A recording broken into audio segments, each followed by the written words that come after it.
You are now rocking with the hottest boxing podcast in the land with your host, Coach Malachi Williams. True.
For the thousands in attendance and the millions watching around the world,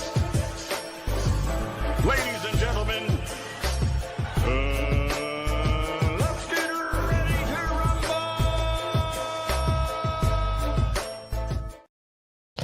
Hold on. Yeah. What's up, family? It's our boy, Coach Malachi in the building. Let me make sure that our audio is good. We sound kind of Gucci. We sound pretty good. We don't sound bad at all. Shout out to everybody. Shout out to everybody, man. For real though. You get what I'm saying? Hey, shout out to hold on, we got a thing. It ain't even been a 60 seconds yet, man. Shout out to Chris Leg. Hey, okay. For dropping that quarter of a bam, dub on your boy. Hey, Leroy. Super chat received. Chris he say smash the like button on the way in. Salute to the coach. Man, I appreciate you, fam. Shout out to doggone Chris. Hey, Chris. You know what the tradition is, right? You already know. You did. Down from the bar, there's a platform stage. People pimping, sharp as razor blades. All super chats and cash apps must receive Huggy. You got to receive Huggy there. You got to receive Huggy, baby. It's Huggy, baby. You get what I'm saying? You got to receive Huggy. You know, it's coming, you know what I mean? You know, stepping out of jail with their platforms on. down from the bar. It's a platform stage. People pimping, sharp as razor blade. Man, shout out to Curtis. R.I.P. to Curtis Mayfield. True. Yeah, man. You know, hey, what the boys say? What the boys say in Texas and Houston? What do they chopping blades? Hey, hold on, wait, he's South T from Houston. What Rick tells that? What about Houston Ice at, man? I fuss with Houston, boy. Man, let me tell you something. I was in Houston, man. Man, Houston is a beautiful, I used to drive trucks. I drove through Houston, but I never and I didn't even get a chance to see it like I'm gonna do next time when I go like that night. I'm coming back to Houston. And man, like the hospitality. For one, the hospitality. Listen. From one, the hospitality. That's one. The hospitality in Houston is crazy. That's one, right? I would just say I showed me. You get what I'm saying? I showed me someone's goddamn love. The hospitality. Hey, Ramon. Shout out to Ramon. Hey, Ramon. You already know. The stinkiest of the icky. You want to smoke with the old boy Rick James? Omar said, I'm scared of Houston. Shit, I wasn't scared of Houston. Shit. Hey, check this out. See, listen. Hey, Omar, this is what I learned in life, fam. This what I learned in life. I want to give y'all something, right? Omar said he's scared of Houston. This what I learned in life, right? When you ain't fucking with nobody, and you're not in the areas that you're not supposed to be in, you really ain't got shit to really be scared of, worried about. You can go to you can get dropped off in LA right now. You can get dropped off in LA right now. Now, LA is kind of crazy, you know. Every block is a gang, you know. You can't wear the sporting hats. You know, you can't have no baseball hats on, or I think maybe even footballs or whatever, right? Because each hat's design, you know, represents a gang or a street or whatever. You get what I'm saying? And that do go down there. That do go down there, right? I'll put it this way. I used to live in LA, right? Give you a short story to lead up to what I'm talking about. I used to live in LA, right? I live off of Arlington and 21st Street, right between Western and Adams and Western Avenue. It's 10 freeway right there, as well. That's a blood neighborhood, right? My family were Crips, Hoovers. They was Hoovers. And they were the only Crips there. And they used to bang against the, you know what I mean? Like this shit real, right? So when I got to LA, I had on some, me being a Florida boy, I had on some white and blue. I had on some white and blue Nikes. I think either Nikes or Reeboks. I don't remember. They was nice though. With the blue shoestrings. Well, the blue shoestrings is a no-no. So I say all that to say this. As long as you're aware of your surroundings, you ain't fucking with nobody, you ain't got no enemies, you ain't fucking with nobody, and you're aware of your surroundings, ain't nobody you're not going to attract that kind of shit to you. You get what I'm saying? I know you say you're afraid of Houston, but you're not going to attract that kind of shit. Because, you know, especially the black folks, we know, like, we know, like, I don't give a damn what city we in, but we gonna know, some shit we just gonna pick up on. Especially if you got a master's degree in hoodology. It's just some shit you gonna pick up on. All right, seeing too many of these goddamn old school cars coming from that way. So, you know, all right, now hold on now. About 4 niggas over here sagging. Then nigga like he got a gun on him and the gun falling down his leg. Okay, you get what I'm saying? Like, you get what I'm saying? Hey, you know, you ain't got the shit. I wasn't scared of Houston at all. Shit, I wasn't scared at all. I'm like, man, shit, I fuss with Houston.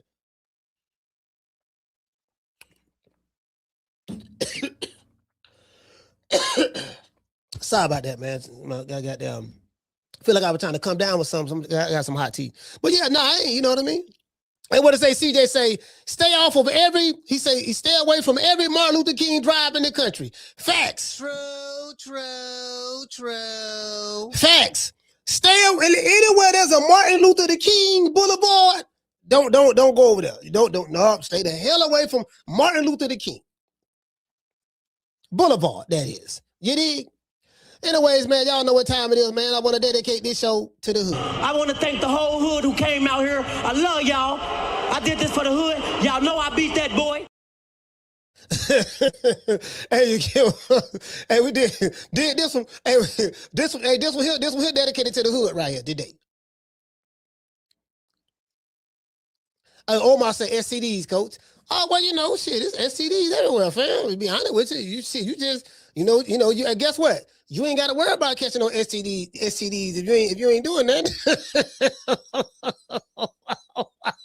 Hey, Omar. See, if you ain't doing that, you know what I mean? You ain't got to worry about that there, dog. You know, that's the real safe sex right there. Just you don't do that. You ain't got to worry about that there. To this day. See, you ain't got to worry about none of that. You see what I'm saying? Shit. I wasn't there for that. You know what I mean? So I was, you know, I'm cool. I'm cooling on that. Hey, round one said I was born at Martin Luther King Hospital. Yeah, they probably had shootouts in there and everything. That too. Martin Luther King Hospital. Yeah, anywhere there's a Martin Luther King, the crime rate is so high. Facts, like, you know, yeah, man. Yeah, I had a shootout. Where? It's Martin Luther King Hospital, for real? Yeah, I saw one of my ops, dog. Saw one of your ops. How you got the gun in there? Yeah, they ain't, you know me. I had the gun on me. They ain't know. Yeah, for real? Yeah, you know what I mean? Shit, niggas gang banging, shoving shootouts in the hospital, man. Like, come on, man. This dude got a bullet wound in his leg. The other one got a bullet wound on his shoulder. Both of them messed up. You get what I'm saying?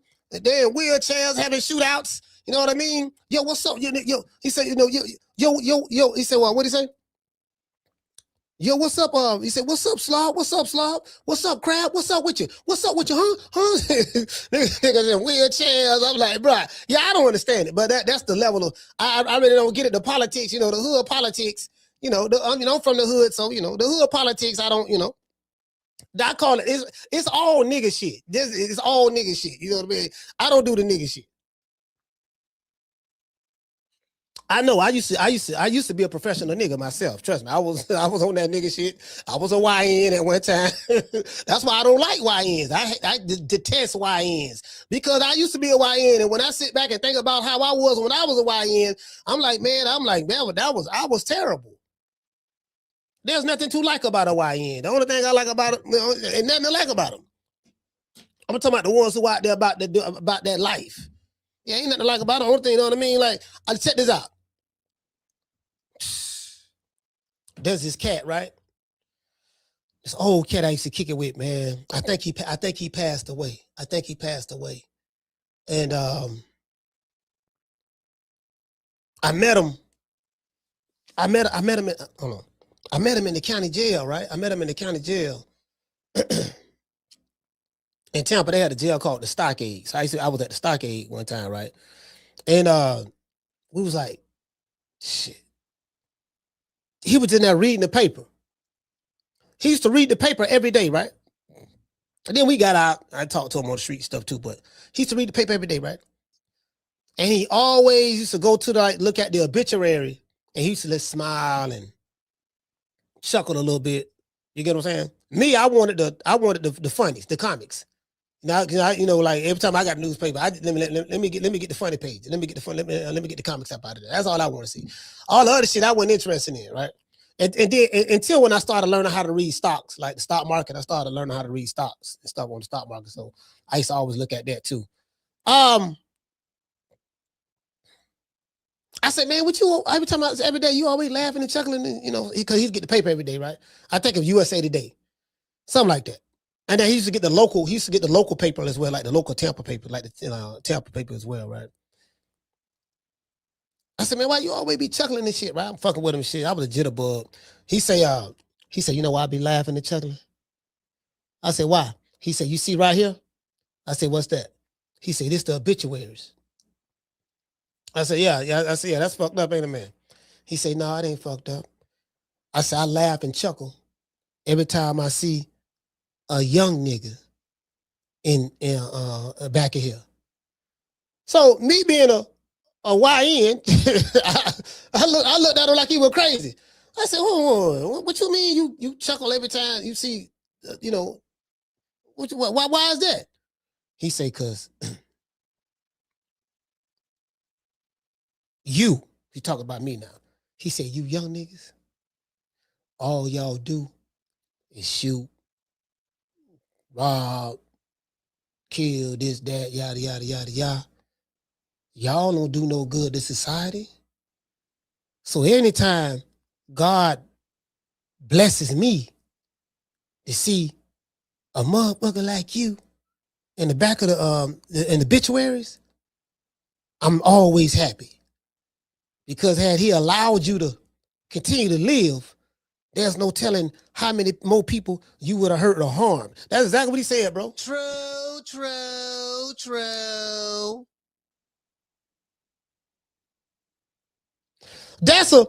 Whether you agree with that logic or not, you have to agree. That's a hell of a perspective. Cause I never looked at it. I never looked at it that way through his eyes. I never looked at it that way through his eyes. Cause shit, I was a YN. I was 16 years old. So what? You know what I mean? But now, as I get older, I thought about that story just now. I'm like, man, when Omar said he's scared to go to Houston, talk about the STDs and all that. And I say, man, you know what? I thought about it, right? I say, damn. I remember that. I remember he told me that shit. I remember he said that. And it's like, now it kind of feel like I'm taking his position now, like at where I'm at my age, I feel like him. When I was 16, I feel like the OG I was talking to used to read the paper all the time. Now I'm like, you get what I'm saying? I just like, man, that's another one gone. Okay, cool. He was about that life. He earned that shit. That's just like what the rapper here right here in Florida named Julio Fulio. I didn't know who the dude was till when he got murked right here in Tampa. So apparently this rapper, he's a crash out rapper. I think they got something called drill music. Drill music is crash out music. Crashing out is everybody. See, when you think about, when you see like these YNs, and crashing out is like a kamikaze. You know, back then they say the Japanese, when they had World War II and all that stuff there, and America had no, the Japanese had no came and bombed Pearl Harbor and all that stuff there, and they used to have pilots that just do a kamikaze, just going straight off themselves mission and crash into the thing, right? That's what YNs are. YNs are kamikazes. We gonna crash out.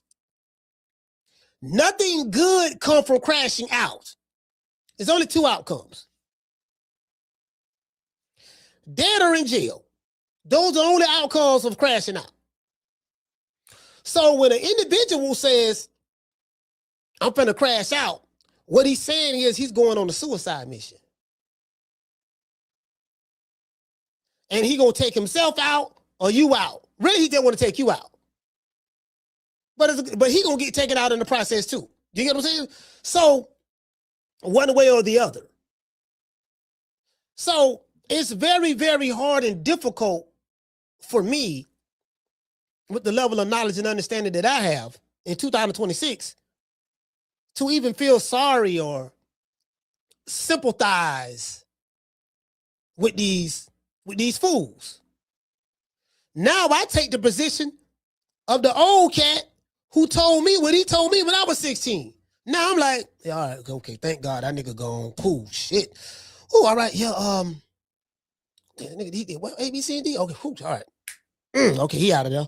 And we got to worry about him fucking with nobody. You get what I'm saying? So I'm cold with it. I'm cold with it right now. I'm cold with it. I'm grade y'all serious too, dog. I'm cold with it right now. I just don't have time for I really don't. I don't. I think that's why I like Gray. Because Gray remind me so much of the people who I came up around, and then my mother, and then I'm like that too. It's just I'm a little bit more reserved, but I'm just like that. It's like, shit, I'm trying to tell you, man, like my filter, I really don't have no filter, bro. Anyways, Bill Haney drops major news. It really ain't no major news, but it is kind of major. It is kind of major because Devin Haney, better known as Deebo Dev, is joining Teofimo Lopez versus Shakur Stevenson's live broadcast. So what that mean? That mean that Deebo, I got to try to make it sound tough. Deebo is muscling his way on the set. Look here. When I look in the ring and I see, now I don't know how true this is, but I'm hearing Deebo Dev said, from a source, the sources say, can't confirm or deny this. Deebo Dev said, when I go to New York and I watch Teofimo and Shakur Stevenson fight each other in the ring, when I look in the ring, when you look in the ring, you see two fighters. When I look in the ring, I see food. True. That's what Deebo said. Listen, that's what Deebo said. See the Deebo views boxing from a different perspective. The Deebo does. They go there. They go there. Hey, Daniel, man. Hey, Daniel, you gotta stop hating on Deebo, man. Daniel, you gotta stop hating on Deebo. Hey, Daniel, like, man, fuck this shit, man. I'm tired of Deebo shit. Man, they don't goddamn Deebo. I'm tired of this. Hey, Daniel, how Coach Eddie is to Canelo, that's how Daniel is the Deebo Dev.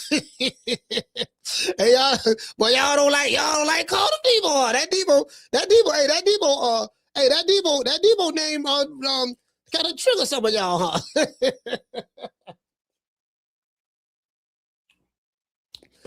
Don't worry about it, fam. You said a few more times, it'll start to wear on you. You know what I mean? I've come to. I told Bill Haney, right?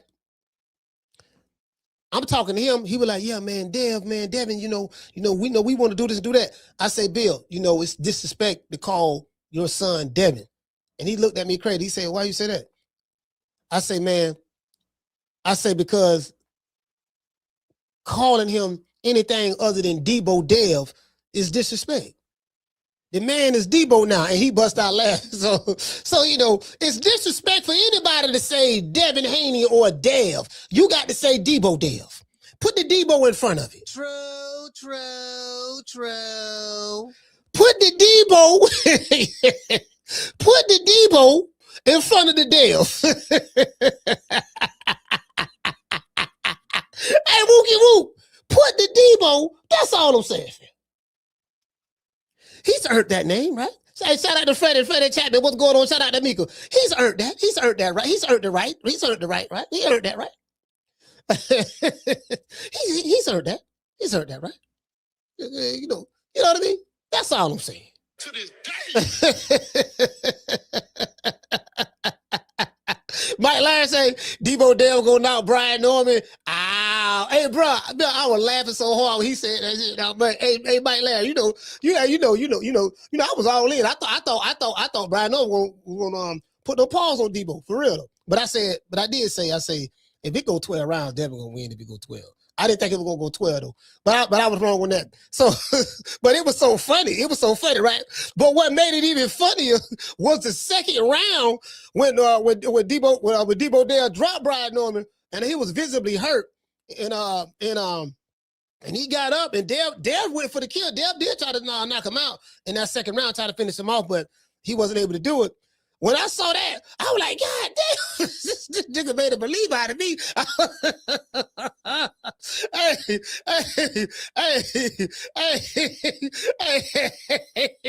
Hey, CJ, I done see this nigga made a believer out of me, boy. God damn. Hey, Mike Larry, this nigga made a believer. I said, God damn, he trying to knock him out. I was like, damn, we got to test this nigga. Damn, hold on now. They did say something about that sniggity snack now. Hold on, wait. They did say something about the sniggity. They said something about the sniggity now. So where he get this newfound power from? Nigga went to looking crazy. Nigga went.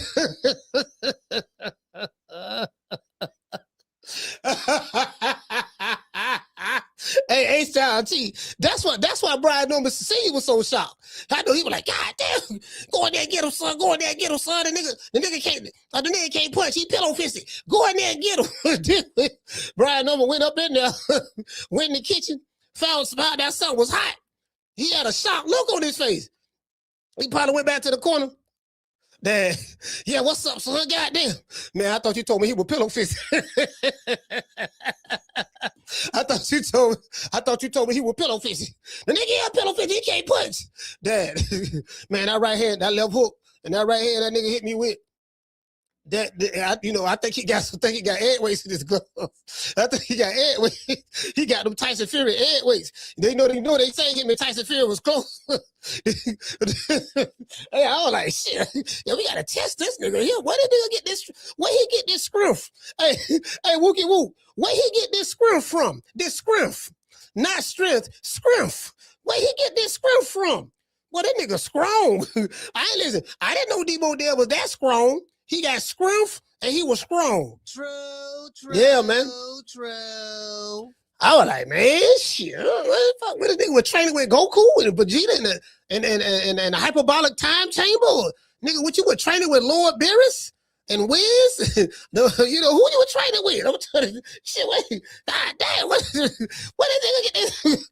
Where did nigga get this screw from? Shit. What he did? Hey, Coach Eddie. Man, I was like, man, shit. Hey, that second round, fam. Boy, I thought it was over. I said Deebo Dev in 5. Shit, it was almost Deebo Dev in 2. Hey, shout out to Steph. Hey, Steph, what's going on, Steph? Hey, it was almost Deebo Dev in 2. I was like, God damn, this nigga. Motherfucking Bill Haney, boy. Shit, what the fuck Bill done got some power pellets? Nigga must have got one of them Miss Pac-Man power pellets or something. Where he get all this goddamn Nigga looking ripped. Nigga got a 12-pack, muscles jumping out his neck. I'm like, man, now I'm sitting back thinking about it, right? I'm sitting back now, I'm rewinding, everything going back in my head. I said, yeah, man.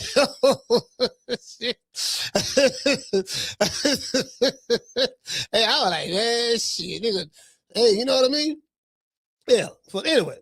So, Deebo Dev will work the fight, you know what I mean, and scope out the competition.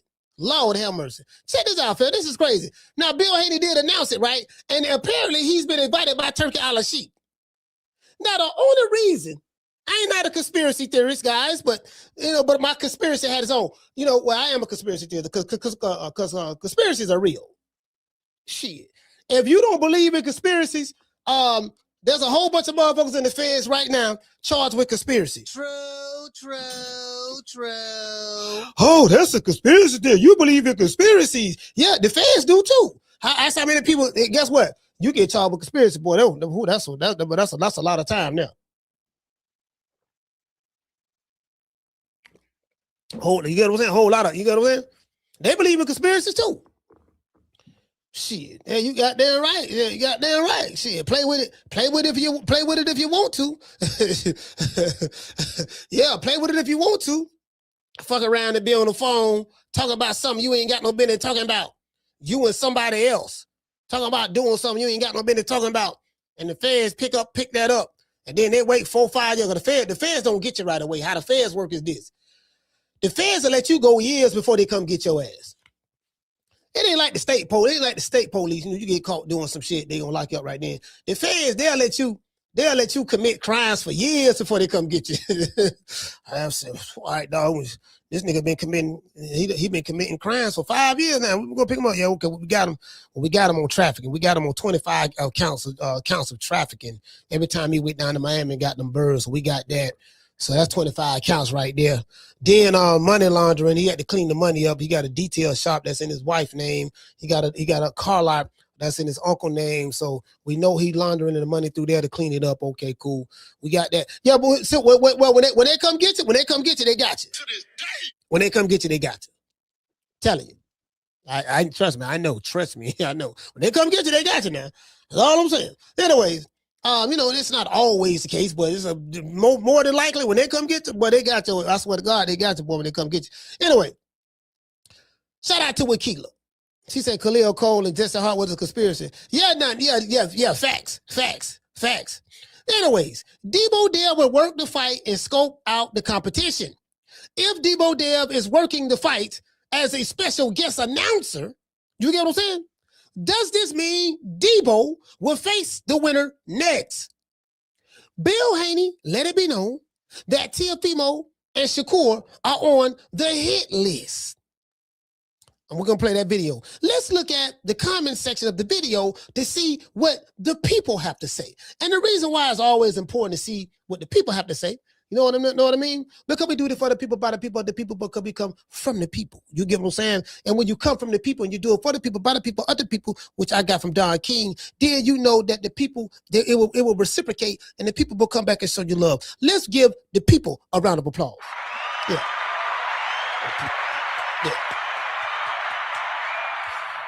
And for the people, no matter what they tell y'all, I still love you.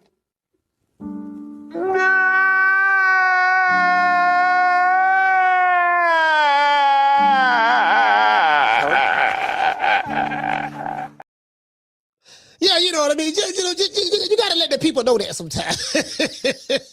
you got to let the people know that sometimes. The people. You get what I'm saying? So, sometimes the people feel neglected. You don't want to, you get what I'm saying? That's all it is. Come fucking with me, you going to get knocked the fuck out. I'm a knockout artist, baby. Yeah. You can't let the people, the people feeling kind of, you get what I'm saying? But I ain't gonna sit here and lie to you, boy. Right now, boy, I'm feeling real good right now. Let's say a special prayer to all the people that's feeling good. And I want you to hold on to God's unchanging hand, because He helped Joshua fight the battle of Jericho. Yes. He helped Daniel get out the lion's den. He helped Gilligan get off the island. Lord. Yeah. You know what I mean? Just the people. You know what I mean? We had to do it for the people. You know what I mean? So it is what it is. hey, hold on. What you saying? Hold on. Somebody said, "Where Turki Alashikh?" What Wookie Woo said? What Wookie Woo said? Wookie Woo said Turki Alashikh bailed out Tank.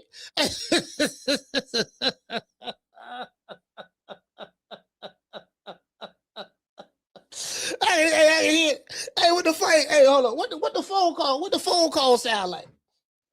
Goddamn, they called goddamn Tinkerbell, huh? Hey, what the phone call sound like?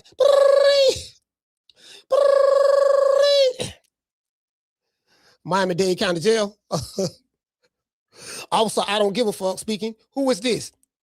How are you doing? My name is Turki Alashikh. Brother, this guy's little guys. They call him a leprechaun. I don't know. The little guys. He's from Baltimore. Do you have Devontae Tank Davis? This? Yeah. We got him. You know, we got a little bond, 16,000. It wasn't he on probation?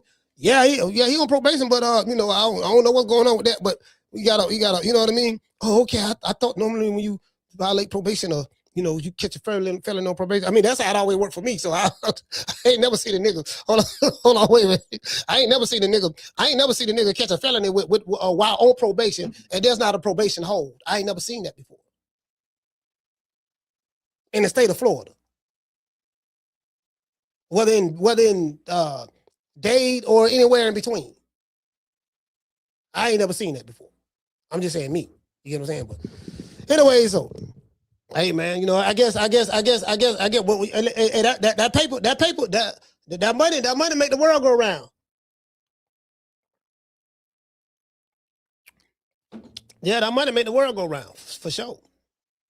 Shout out to the Nick and Nita show. Shout out to Omar. Omar, salute to you, fam. Clinton say lawyers work. Yeah, I mean, shit, I had lawyers. I had a mean lawyer.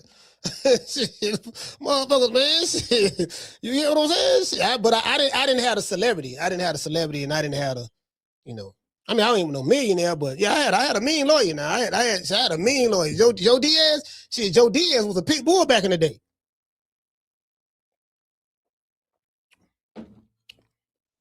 You get what I'm saying? So, I mean, it is what it is. I'm just saying, I ain't never seen it. I ain't never seen it in life. I ain't never seen it. You know what I mean? So, Clinton said, he said, your bank don't stack up though. Yeah, that is true. That is true. That's true. That is true. But like I say, that's why I say the money in this, you know, in the celebrity status. You get what I'm saying? So, because like I say, like a motherfucker like you, trust me, that you won't get no bond. I promise you that. But that's how the ball bounces. You celebrities, you get certain breaks. That's how it goes. But a nigga say Turki Alashikh bond them out. he said, hold on, what he say? He say Turki Alashikh. He said what? Turki. Hey, man, hey, shit. Hey, they got a saying in Florida though. This for all you out of towners who not from the state of Florida. They got a saying in this state. Now, of course, Tank called this case in Baltimore. So, but it's a saying in Florida. If you're out of towner, and I'm gonna say it for you. You come to Florida on vacation, you leave on probation, and you come back on a violation.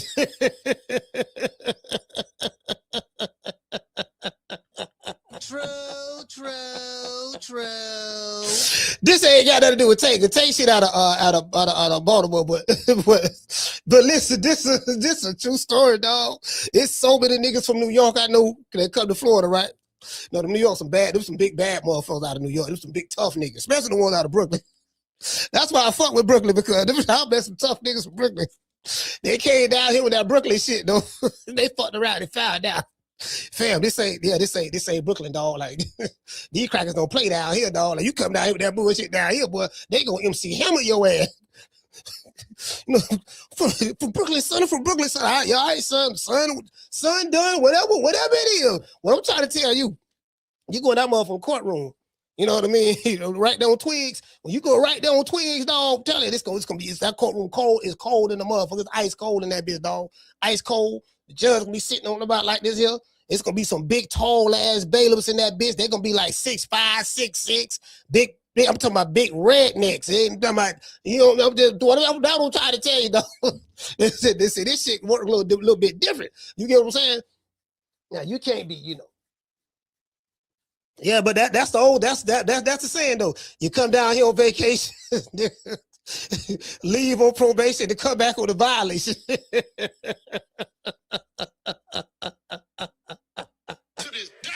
Hey, thanks. Hey, I said it, nigga. I said about it.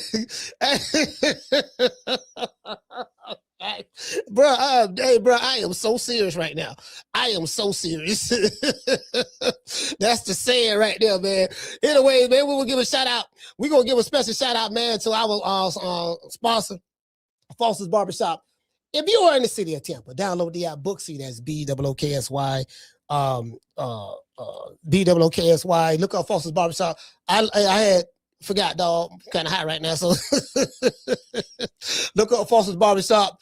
Foster's Barbershop is located at 1923 West Main Street, West Tampa, Florida, 33607. Let them know that Coach Malachi sent you, and you will receive a 10% discount. Let's give our sponsor, Foster, a round of applause. Yeah, man. One of them days, dog. It's just one of them days, dog. Just one of them days, dog. So anyway, and so just one of them days, dog. It is what it is. And let's give a shout out to our other sponsor, IT Bail Bonds. Sitting in the county jail right now for child support, driving on a suspended license, or a missed court date? Don't even trip. I made one phone call to IT Bail Bonds, and they had me out the same day. No judgment, no games, just real people who move fast. If you or a loved one is locked up in the city of Tampa, call IT Bail Bonds at 813-231-2663. IT Bail Bonds is located at 6201 East Hillsborough Avenue, Tampa, Florida, 33610. IT Bail Bonds. When freedom is on the line, call IT.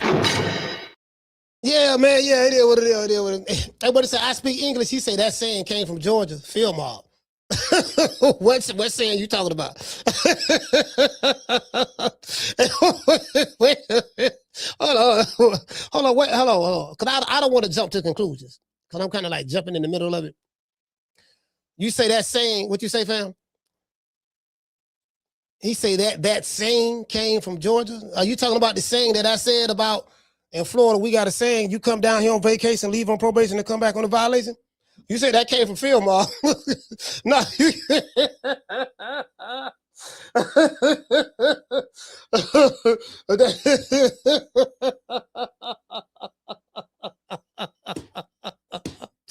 Hey, brother, how old are you, brother? He said, come on vacation, leave on probation. Brother, how old are you? No disrespect, but how old are you, brother?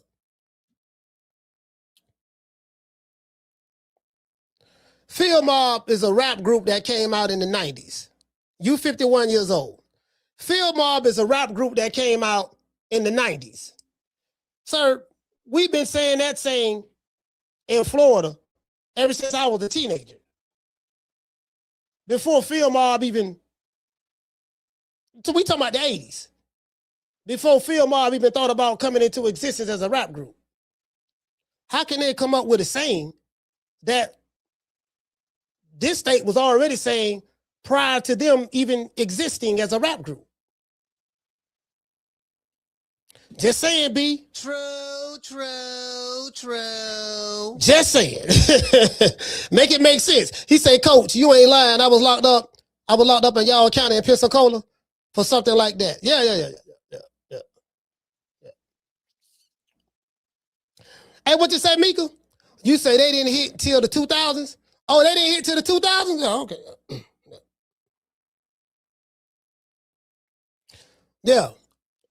They ain't hit till the 2000s? Yeah. Yeah, man. I mean, they've been saying that shit since I was shit. I've been going to the county jail since I was 16 years old. I got adjudicated as an adult at 16. So, yeah, I mean, ever since I was 16, I was hearing that shit. Like for real. Hey, what you say, Damien? Damien say definitely an old saying. Yeah, it's an old saying. It's an old saying. I'm not saying Florida originated it. I'm not saying that. What I'm saying is that's a saying that we have in the state. You come down, this for out of towners. You come down on vacation, leave on probation, come back on the violation. That's the saying. I'm not saying we originated it, but they've been saying that since I was a kid. We talking about the 80s. When the film mob came out in the 2000s, yeah, we was shit, yeah, you know what I mean?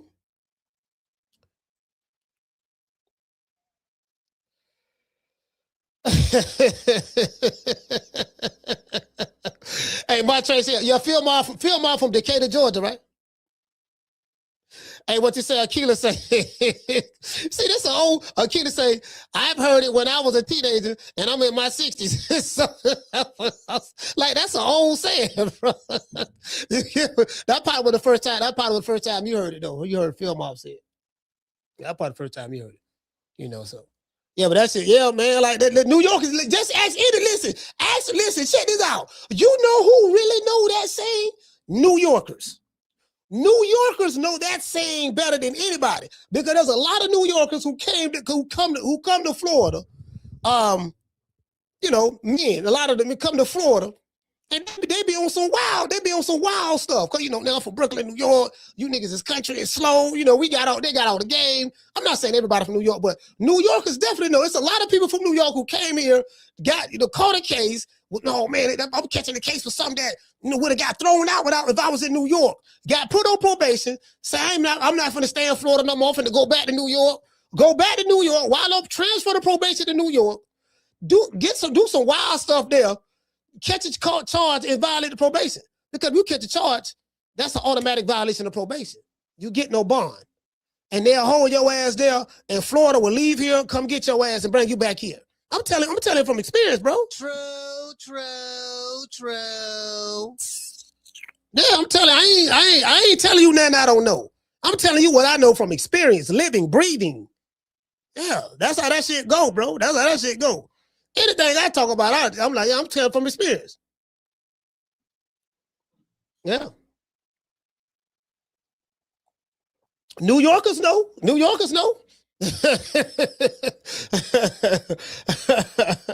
Yeah. Hey, and I'm gonna tell you something about this county here, Hillsborough County. They coming to get your ass. They coming to get this county here. You can violate probation. You can be in Seattle, Washington State, violated caught a misdemeanor, and violate that probation from catching a misdemeanor. Because you can't catch no charges, misdemeanor felony, right? But everybody's situation is different because you got supervised probation, non-supervised probation. Supervised probation is when you got to report. You got to report every month to the probation officers. Non-supervised, you ain't got to report to nobody. Just stay out of trouble. That's the difference between the two, right? But these motherfuckers right here, they will come get your ass for a misdemeanor, dog. Yeah, dog, nigga. You know, like for real, they spend that money to come bring your ass back here for a misdemeanor. True.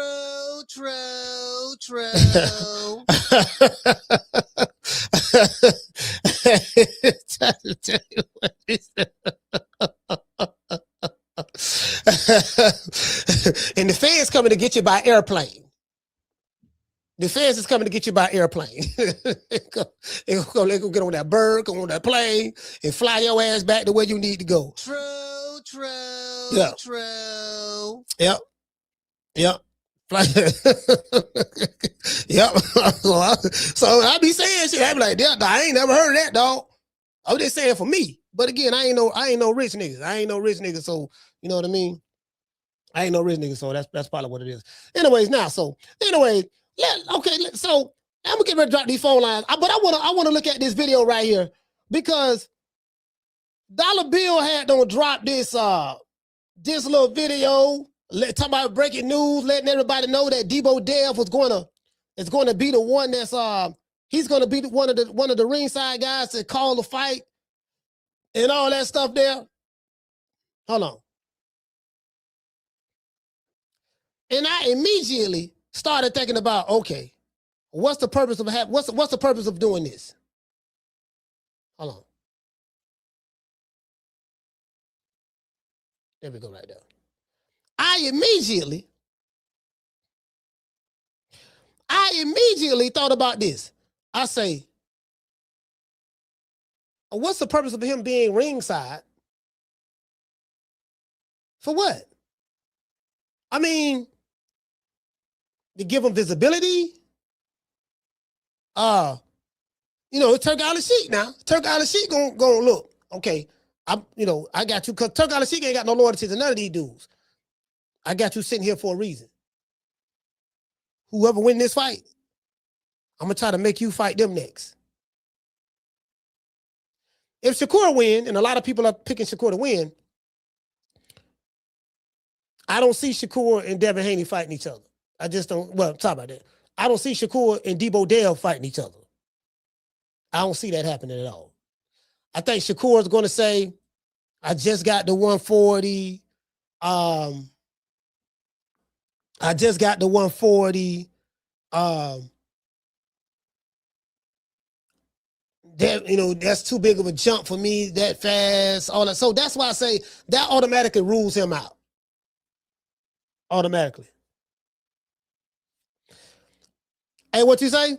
Damien said, he said, I still can't believe Tank got a bill and it was low. I mean, he a millionaire, bro. He a millionaire celebrity. Millionaire celebrity, man. I mean, their rules are different from me and you. I wanted to bet you your ass wouldn't have got no goddamn, your black ass wouldn't have got no motherfucking bill.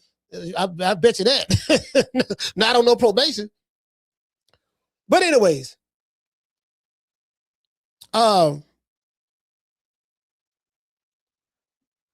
don't see the Shakur and Devin Haney. If Teofimo wins, I want to say I don't see that fight happening neither. However, I think that fight will be more likely to happen. Teofimo versus Devin versus Devin and Shakur. Shakur ain't fighting. That ain't, I'm telling you, nigga, that ain't gonna happen. The reason why I'm kind of hesitant about the Teo situation, well, I think he'll take it because of the money. He'll take it because of the money, but he know he can't beat Devin. He know he can't beat Deebo Dev. He's actively been ducking. Like, even when he fought Lomachenko and all that stuff there, like, he was like, I ain't fight, he ain't want to fight him. You know what I mean? It is what it is. So yeah, I don't see him in style. Yeah, I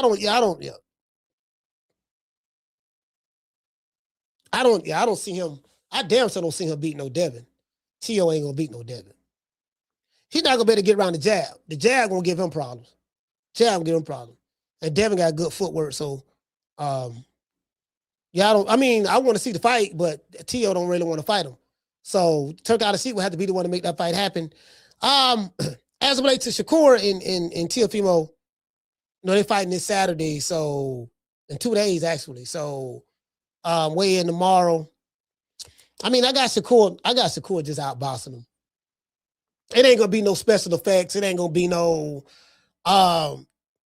It's not gonna be it's not gonna be one of those fights to remember. Like, oh man, you remember that fight?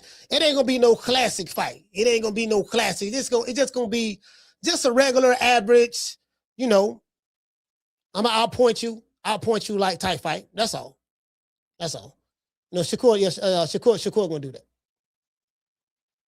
Hey,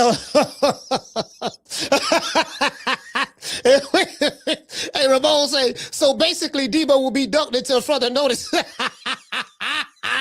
True.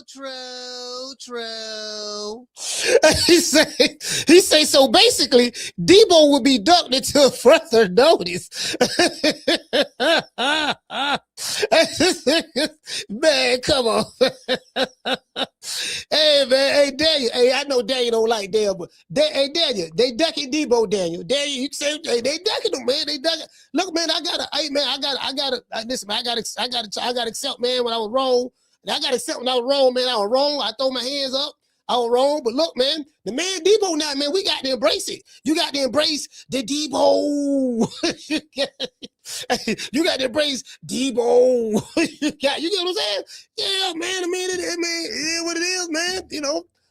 Like Ric Flair say, whether you like it or not, baby. You either like it or you don't. It really doesn't matter. Because I'm a limousine riding, kid stealing, willing and dealing, champagne drinking, caviar eating, jet flying, alligator shoe wearing type of guy. You get what I'm saying? Hey, look, man, they didn't like the nature boy. They didn't like the nature boy, man, but it is what it is, fam. You know, I mean, what I know. Ain't nothing we can do about it, dog. And the man won. We got to let it go, man. We got to let it go sometimes. Here you go. Now, here goes Father Extraordinaire. Y'all call it, dollar bill. You know what I mean? Bill look like they say some people say Bill look like he don't gain some weight now. Bill be eating good. He been eating good. You get what I'm saying? I hope he ain't eating no swine. I hope he ain't eating no swine. He be eating good though. Bill be eating good, y'all. So it is what it is.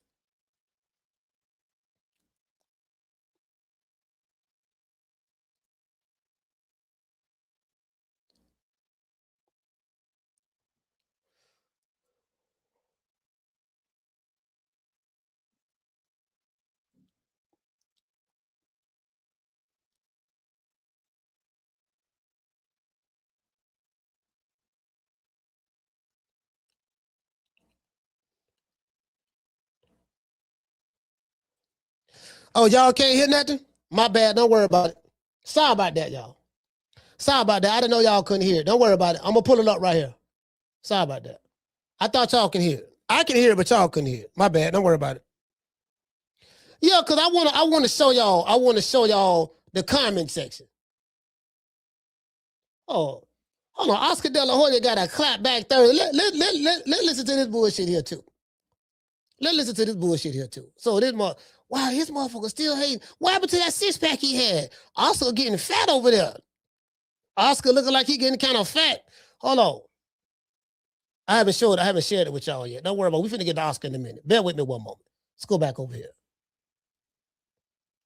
Let's go back over here right quick. We're gonna pull. I got so much stuff saved over here. All right, here we go. Now y'all should be able to hear this. Share the screen. There go dollar bill. Give me a thumbs up if y'all can hear this. Breaking news. The world is cold. New York is cold, and it just got colder. Shakur Stevenson versus Teofimo Lopez Saturday night in the Garden is a hell of a fight. Turki Alashikh, the commissioner of boxing, the true commissioner of boxing that has dispelled any narrative that the big fights couldn't happen, have did the unthinkable. This nigga Bill so full of shit. That's my nigga though. That's my nigga. I fuss with Bill. Though. That's my nigga though, man. He full of shit. And brought in Deebo Devin the Dream Haney for the live fight broadcast. And both of you is on the list. He said, and both of yours. He said, now he sound like no Oakland nigga there. He said, and both of yours is on the list. I say, now you must, and now he got that from Deontay Wilder. True. And he got that from Deontay Wilder right now. And both of yours is on the list. Both of yours is on the list. You see what I'm saying? Bill be eating good, man. You know what I mean? He doing right on that treadmill. Bill be eating good. So that's what happens if we go to making that money. And you go to making that money, man, you go to eating good, man. Hey, Coach Eddie, check this out. When you go to making that money, man, you go to eating good. Hold on. I got something for y'all. What if I told y'all Deebo Devin Haney I forgot the name of the shirt, man. What's the name of the shirt, man? Y'all help me out. What's the name of the shirt that Deebo wore on Friday? The long sleeve shirt he had on. I forgot the name of that shirt, man. But man, oh my God. What's the name of the shirt that Deebo wore on Friday? I forgot the name of it.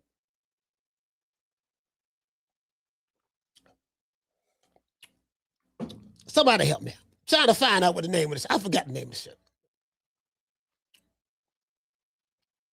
I forgot. Hey, what did it say? Master Goku said, Bill on snack. 7 November saying facts. He said, play it long sleeve. No, that ain't play it long sleeve. That ain't what it is. They can start with an F. Let me look over here. Sorry. Flanell. Yeah. True. Yeah, Flanell. That's what it is. That's Flanell. Yeah, that's what it is. Yeah. What if Deebo? Hey, what if Deebo Devin? Hey, what if Deebo come out with his own Flanell line? What if he come out? What if he show up? What if he show up to that fight? What if he show up to the fight with a Flanell plaid long sleeve Flanell shirt on? You know what I mean? And just tell him, hey, listen, tell Turki Alashikh this here.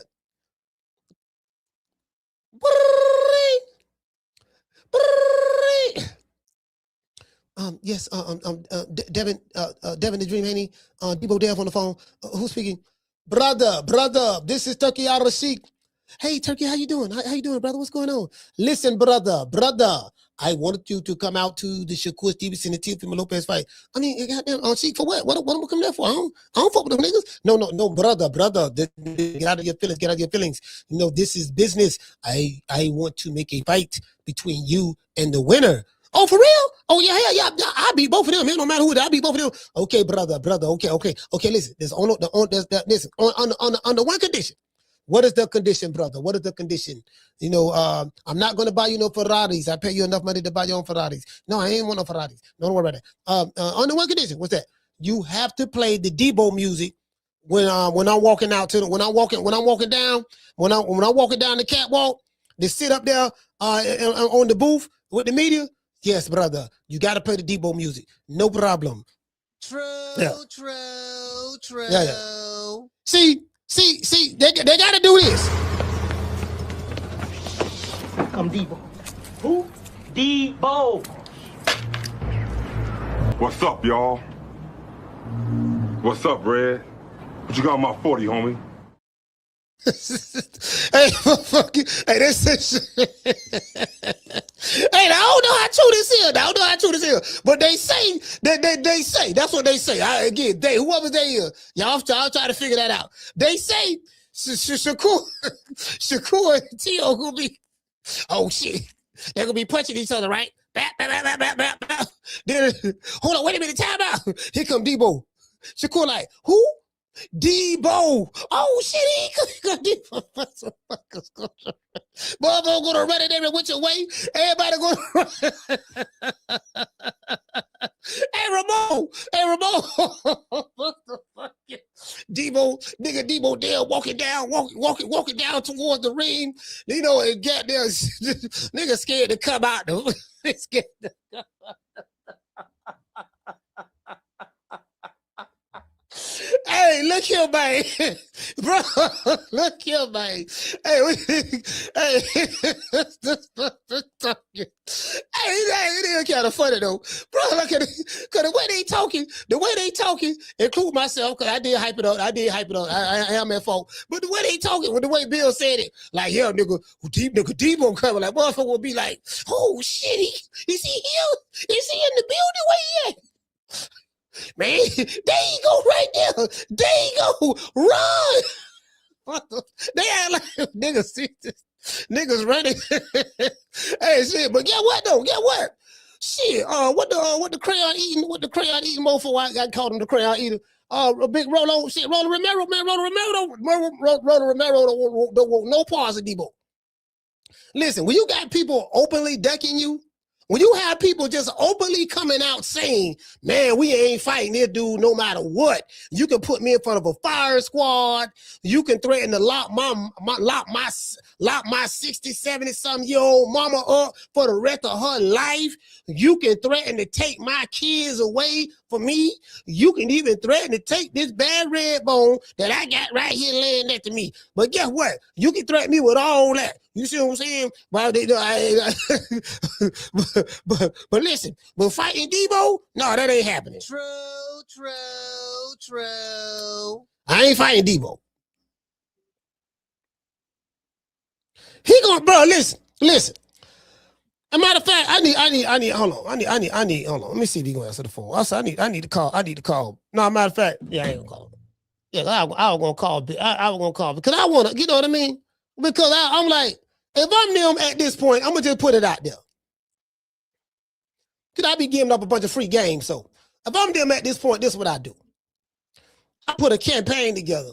Cause if he can't find no fights, then he might as well just play the Deebo thing all the way out. Like, you got to just start reenacting scenes. Everybody shooting dice shit. Motherfuckers in the gym. People boxing.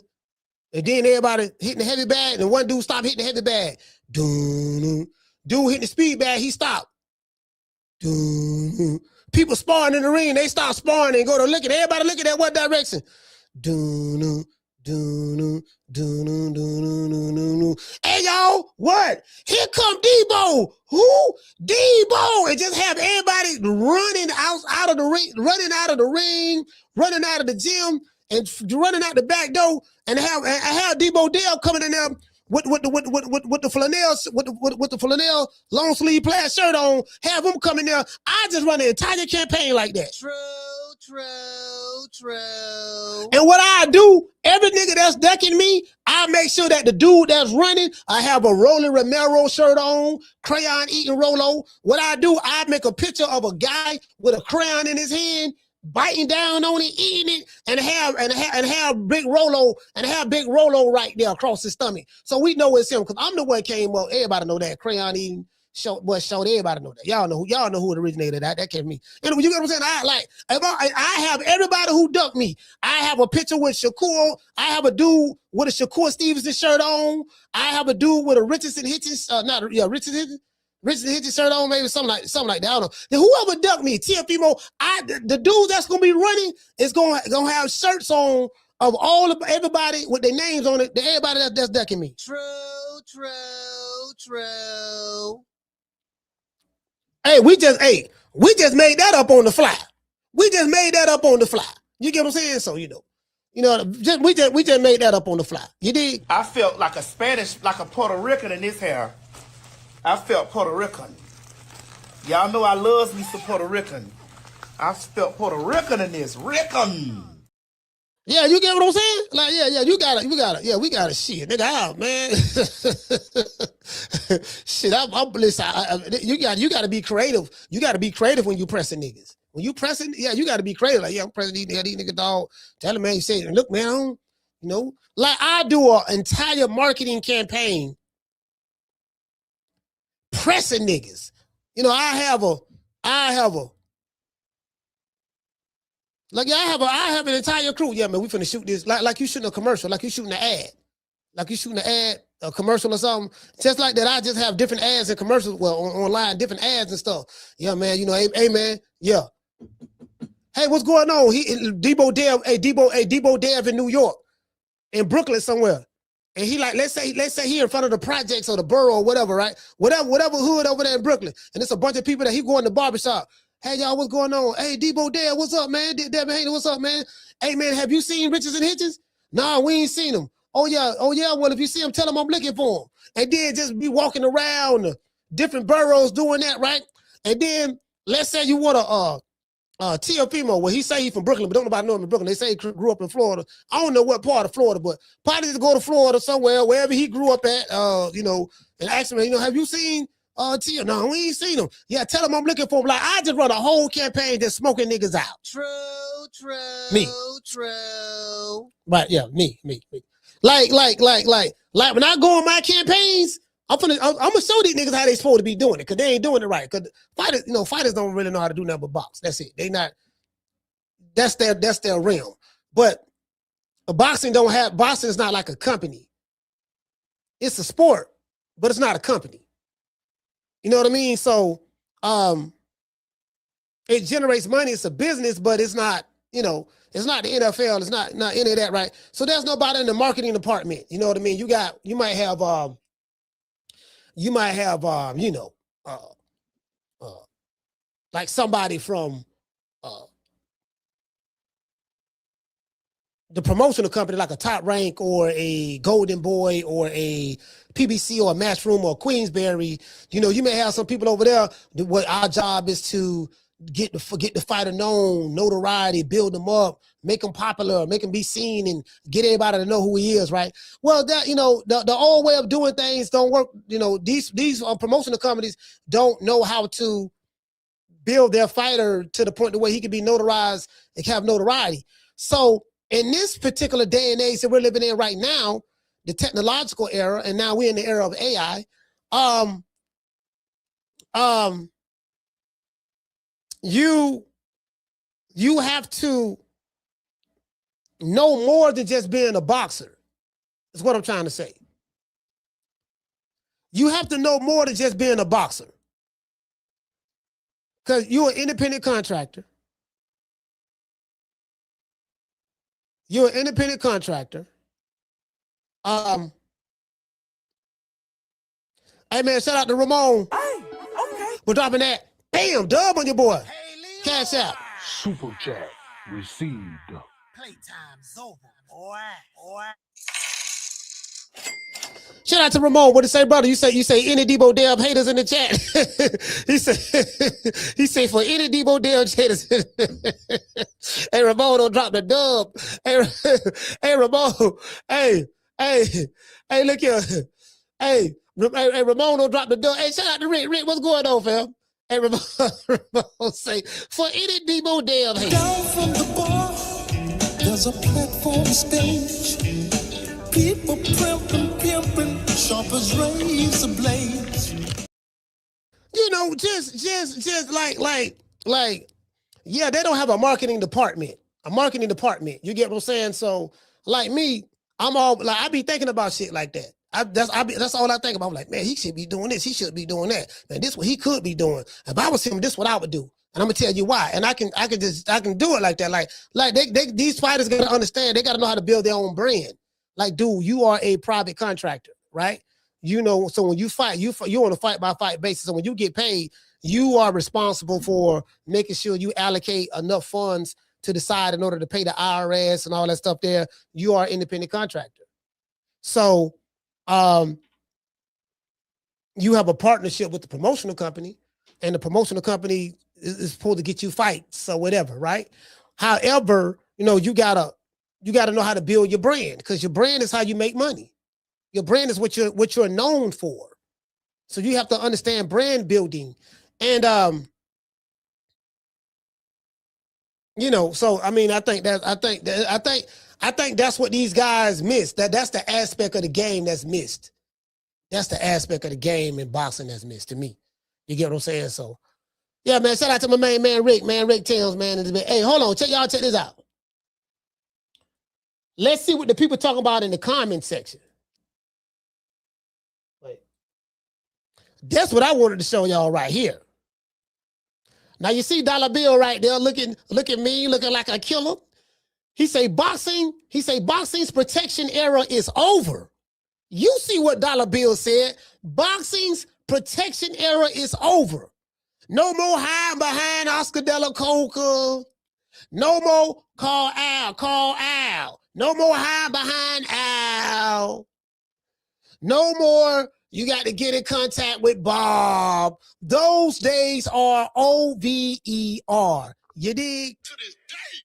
He say Deebo Devin Haney and Turki Alashikh changed the game. Hey, he said Devin Haney and Turki Alashikh changed the game.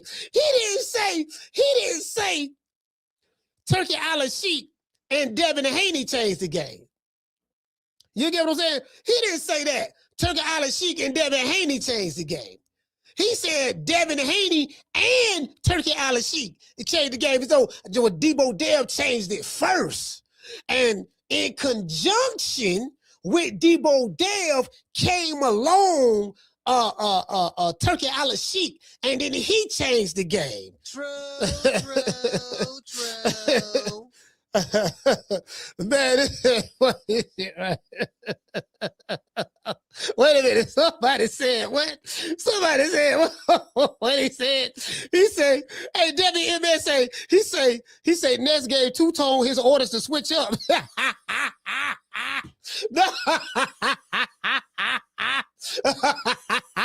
He said he gave his order to switch up. All right, now it's time to switch up now. I need to be on Deebo Dev. I need to be on Devin Haney the bandwagon now. Come on now. I need to jump back on there. So all right, so they got him. They got to switch up. All right, it's time to switch up now. It's time to switch up now. Come on, let's switch. To this day. Boy, y'all need to cut that out, fam. The man, so Bill saying Deebo changed the game. That was Bill. I ain't saying that. I don't know what he talking about, but anyway. So he go Two-Tone. DHP. Okay, Two-Tone repping for the set. Two-Tone is repping for the Devin Haney promotion set. Okay. He ain't set tripping. Tony the Closer. You know what I mean? I learned a lot of real estate information from his brother, man. From his brother probably like 10 years ago. Tony the Closer laughing. He laughing. Tony the Closer think it's a joke. This dude right here say slick black boxer Gordo is coming for Deebo after he handles Shakur. Okay. Art Man, I think this is the dude that's the gangster on Twitter. Art Man says, I love Bill Haney. No cap. He's good for boxing. Okay, he's in love. True.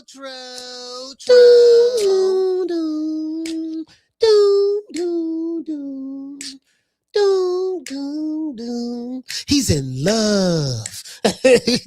When I'm alone in my room, I'm sometimes to stare at the wall, and in the back of my mind, I hear my conscience call, telling me that I'm in love, and as sweet as a dove. When I first saw Bill Haney, I said I'm in love. There I was, this dude in love, fam. Oh my God. Anyways, again, I don't want to get in the way of another man's love. Let's see. This guy says Shady McCoy, or this Shady McCoy, he said dollar bill. Everybody call him dollar bill. Dollar bill, LOL. Boss, it ain't the same without you. Now listen. I've been calling this man Dollar Bill for a minute. I've been calling him Dollar Bill for a minute. A lot of people call Bill Dollar Bill. Dollar Bill. Bill don't like that. Bill say, no, don't call me Dollar Bill. I call Floyd Dollar Bill, because Bill was trying to say call Floyd Dollar Bill. I said, no, man, Dollar Bill. He thought I was dissing him. I like, no, Dollar Bill was my favorite character on the movie The Players Club with Bernie Mac. I'm Dollar Bill. Shout out. I don't want to cut your boy nothing. You get what I'm saying? So that was my favorite character. That's why I call him Dollar Bill. True.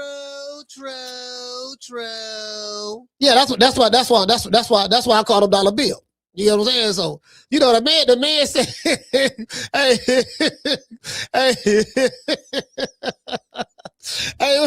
you know what I'm saying? Oh, like, man, you know, hey, look here, man. So you dig? So, you know, it is what it is, fam, you know.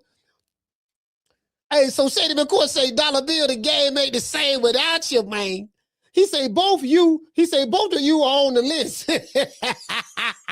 Bill say he got Teo and Shakur on the list, fam. Bill say, look, Deebo got Teofimo and Shakur on the list. So basically what he said is Deebo Dev is coming to New York. And he's looking for food. He's hungry. He's looking for food. And he's going, just so happened to be at a boxing event. He's going to be sitting right next ringside, calling the fight and, you know, giving his observation of what he sees. And he's looking at food. He say, which one of these fools going to be the next victim of Deebo? True. You know, this is what, you know, who gonna be the next victim? That's what they say. All right, this dude right here, baby, lockdown, say Allahu Akbar. This dude say trill. Salute. He say, step to your business, my brother. Shouts out to DHP and the Haney Coalition. Peace and blessings. We got the Haney Coalition, fam. True. The Haney Coalition. I didn't know nothing about that. You got who this is? Eubank? Oh, this a troll right here. Oh, this is a troll. Eubank NA. Oh, he got a Tate Davis avatar. No post. 1,204 followers and following 4,800. This is the bot. This is the bot right here. That's what this is. This is the bot. No post. Who the fuck following you? That's a bot right there. Anyway, this guy he said, Devin Haney got everyone at 147 running for their lives. All the champions are ducking Deebo Dev. See, the people know the truth. The people, I'm not saying, it's the people saying this, fam. It's the boy, hey, Sal T. It's the people, fam. Summer, it's the people. Mika, Dr. Paul, the people. Hey, Rick, it's the people, fam. It's the people. Who am I to argue with the people? To this day. The people saying Deebo Dev got everybody at 147 ready for their lives. The only one that was willing to fight it was Brian Norman. Brian Norman was the only one that had heart that wanted to fight him. He was the only one. Everybody else shaking like booty meat. To this day. Boy, they shaking like a leaf in the middle of a hurricane. Boy, they shaking like an earthquake.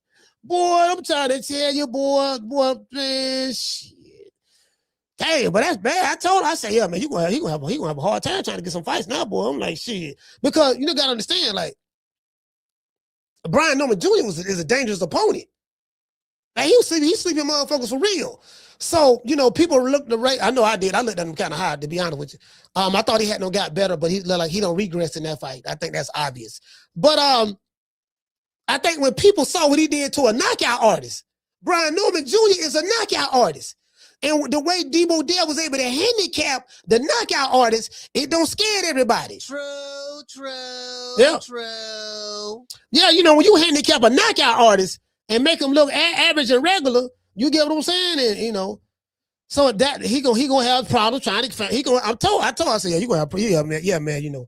If the fight was a close fight, it'd be cool. But yeah, man, that shit was just so one sided, dog. Like, he gonna have problems trying to find somebody to fight him. To be honest with you. What he say? He say, thank God for Turkey. We need to hear open call outs. Let's be very detailed this time. Shakur Devin is both with Turkey. This is the fight I want to see the most. I just want to hear Devin say he wants Shakur if he wins just once and let this fight get popping. Okay. This dude right here say both of you's on the list. They had Deebo Dev, boy. I'm trying. Listen, the Haney coalition. They say the Haney coalition. Oh, there you go. They got Deebo pulling up. Boy, y'all see that there? Dude got Deebo Dev pulling up when he getting off the bike. Yeah, he got that flannel on. He come.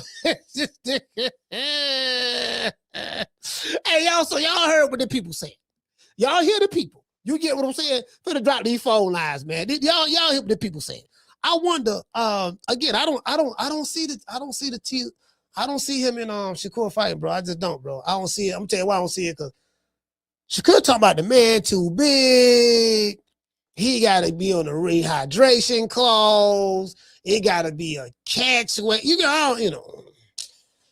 I don't know. You get what I'm saying, man? I want to dedicate this show to the hood. I want to thank the whole hood who came out here. I love y'all. I did this for the hood. Y'all know I beat that boy. Let's celebrate, y'all. Let's say Tank Davis is bonded out of jail. Let's celebrate. Let's do a celebration for Tank. Hey. Yeah. Oh, that look good.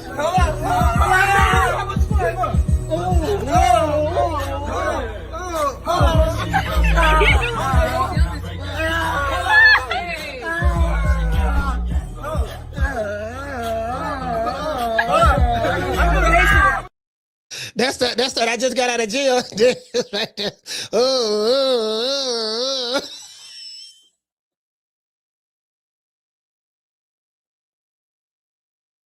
Well, Cracker did me wrong, boy. True. Hey,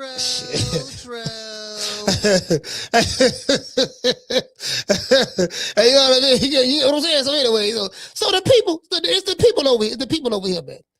You know, Two-Tone talking about something. This dude said, I love Bill Haney. No cap. But he said it passionately, too. I love Bill Haney. Isa loves him. No cap. He's good for the boxing. He was laughing with it too. No cap, I loves him, man. You just don't understand. Like he see, like I guess when he see Bill, he see a father figure. You know, he probably see a father figure when he see Bill. Like, you know, he probably just Bill Haney probably was the father that he wish he would have had in his life, and that's probably what he really admired about him. You know, there ain't nothing wrong with that. You know, ain't nothing wrong. If that's what he admire about the man. You know, that's cool. It is what it is.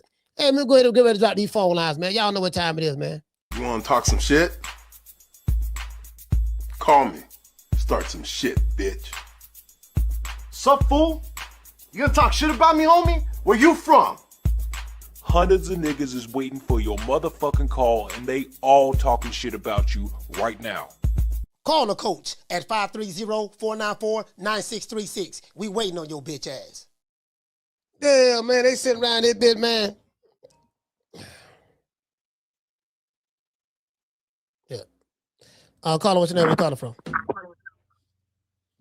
It's Raymond Moore from Illinois, coach. Hey, Raymond, talk to me, fam. Yeah, man. I don't expect too much out of, you know, Shakur or Teo right now, you know, because they fighting each other, you know. So we ain't gonna get none of the big fights. Neither one of them niggas about 10 more years. Shit, they gonna use it as an excuse. You know, like, damn, I fought somebody. Y'all asked me to fight somebody. Now leave me the fuck alone. They gonna use that type of battle out. So we, you know, but shit, man. The shit that blow me the most, coach, for real, is like when I see all these niggas reacting to this fight, like Rolly and Keyshawn and all these niggas that's ducking. Like, I get tired of this shit, man. I don't even want to see your motherfucking face. Why is you commentating on the fight?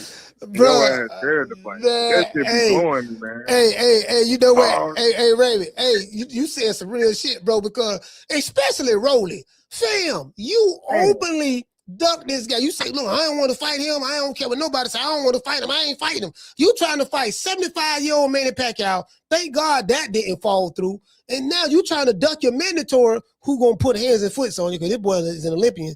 And so now, like, come on, if you a duck, you ain't got no business commenting on nobody else's squabble. I totally agree with that. Man.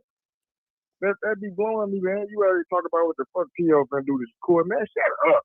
You ain't even trying to fight nobody. You just out here commentating like, man, that shit's stupid, man. And we don't hold them niggas accountable enough to that, man. That's my call, man. Hey, man, shout out to Raymond, man. Yeah, he right, though. No, Raymond right about that. Nigga ducking and didn't want to add his 2 cents on somebody else's fight. Come on, fam. Yeah, you did, nigga. You around here ducking, but then you want to talk about 2 dudes who throwing hands, but you don't. Come on, fam. You get what I'm saying? Like, make it make sense. Make it make sense. Caller, what's your name? You calling from? Hey, what's happening, coach? It's your partner, Freddie, man. Hey, what's up with you, Freddie? Just coolin'. Hey, check it out, though, man. Hey, I'm watching this press conference, right, with Lopez and Shakur, right? Mm-hmm. You know, I'm looking at you at the same time. I'm looking at you on the phone watching the press conference on the TV, you know, on YouTube. But it was some shit that Lopez. See, every time I try to like give Lopez the benefit of the doubt and like try to like the nigga, you feel me? He said some shit yesterday. A cat was interviewing him, right? And he was talking about the interviewer asked Lopez. He was like, "What's the difference between like the 2 fighters you beat, Taylor and Lomachenko?" You feel me? And then he said, "What's the difference between Shakur?" Right? And he said, "Because he's black, because he's a black fighter." Oh, and then the interviewer like, "What you mean by that?" He was like, "Because you know the black of the berry is sweeter than juice." I'm like, man, what the fuck you? Oh man, yeah, that's what the nigga said though, man. Then you know he's saying all that bullshit, right? But he don't wear all he wears like Jordans. You know, he wear the J's and shit, listen to black music and all that. You know what I mean? Being the culture, but we talk about that racist shit though, man. You feel me? I mean, man, I don't like this. That's some boosty ass shit though. So what did Like so I got one question. What did Shakur say? No, Shakur, he wasn't there. He was getting interviewed by himself. But I think it was another Mexican cat that was interviewing him. You know, Shakur wasn't. Yeah. I ain't tripping, man. I don't ride for niggas who ain't gonna ride for themselves. So fuck them. I don't give a damn. He said what he want to say to them niggas. They you know, they give him a pass, so he cool. Nah, but but Shakur did be wired for himself though, because just now Lopez was like somebody had put his dick in his mouth or something, right? And then Shakur said, "What you just say, you bitch ass nigga?" And then he like went over like he was about to slap him. You feel me? But I can't wait till 31st though, man. I can't wait. I can't wait to Shakur with that ass though. All right, salute, fam. Shout out to Freddie, man. I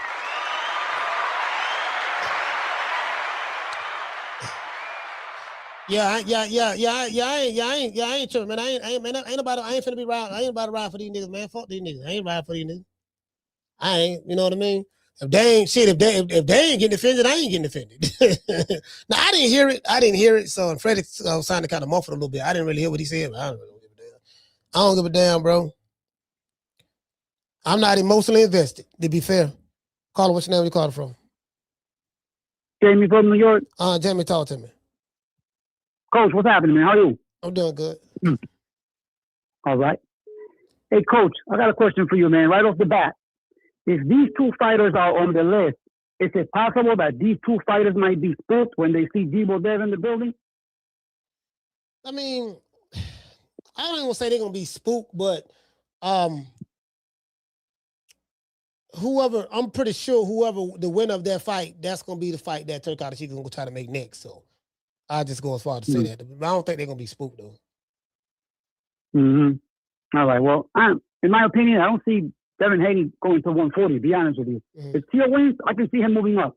You know, he's probably the bigger man between him and Shakur.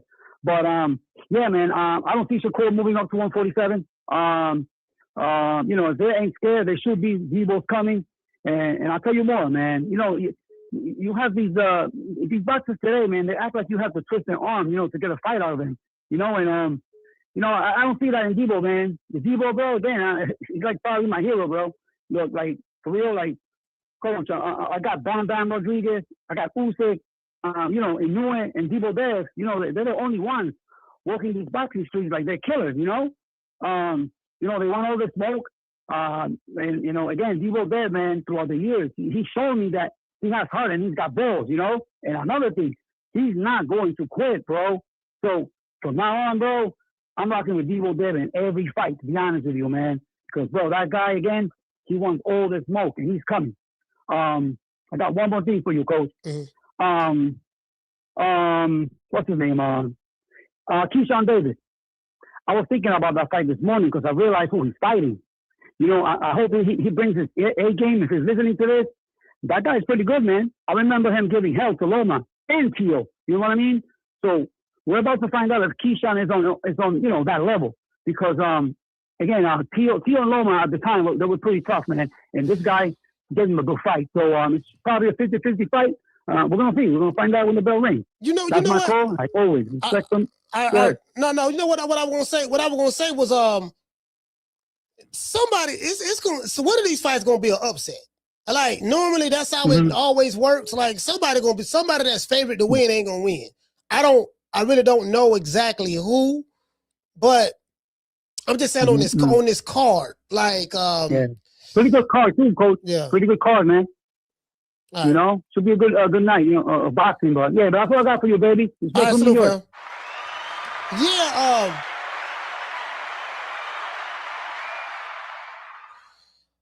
you know, we looked up the judges yesterday. So I'm pretty sure that's what it's gonna be. Like that's how it used to always be. Like back in the day when there's a fight, when there's a fight that let's say there's a fighter that's in the ring fighting, and if that fighter were to win, his opponent is sitting down right by the ring, and then you get what I'm saying, and he watching the fight, calling the fight, then 9 times out of 10, he's going to that, they're gonna announce their fight and they're gonna fight. You get what I'm saying? So that's the only thing I can think of. I think he's gonna try to make that fight. One of those guys. Let me call Bill. Let me call Bill and see what he say. Hold on. Hey, hold on. Oh, shut up. Hey, shout out to Ramon. Drop it that. Damn, dub on your boy. Cash out. Hey, Leroy. Super chat received. Playtime's over, boy. Hey, he say, Deebo Media Podcast. The chat need to fall in line.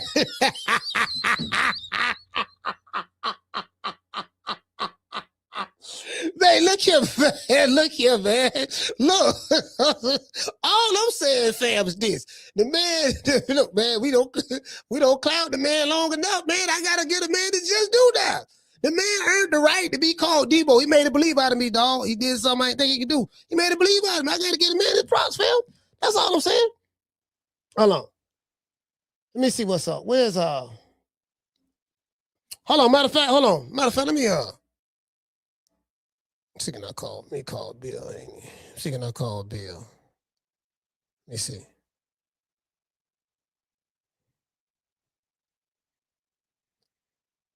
I don't know if he gonna answer, but let me see. Should have called Dollar Bill. Your call has been forwarded to voicemail. He got okay. I went to voicemail. All right, let me see if he gonna let me call it. I got to call on.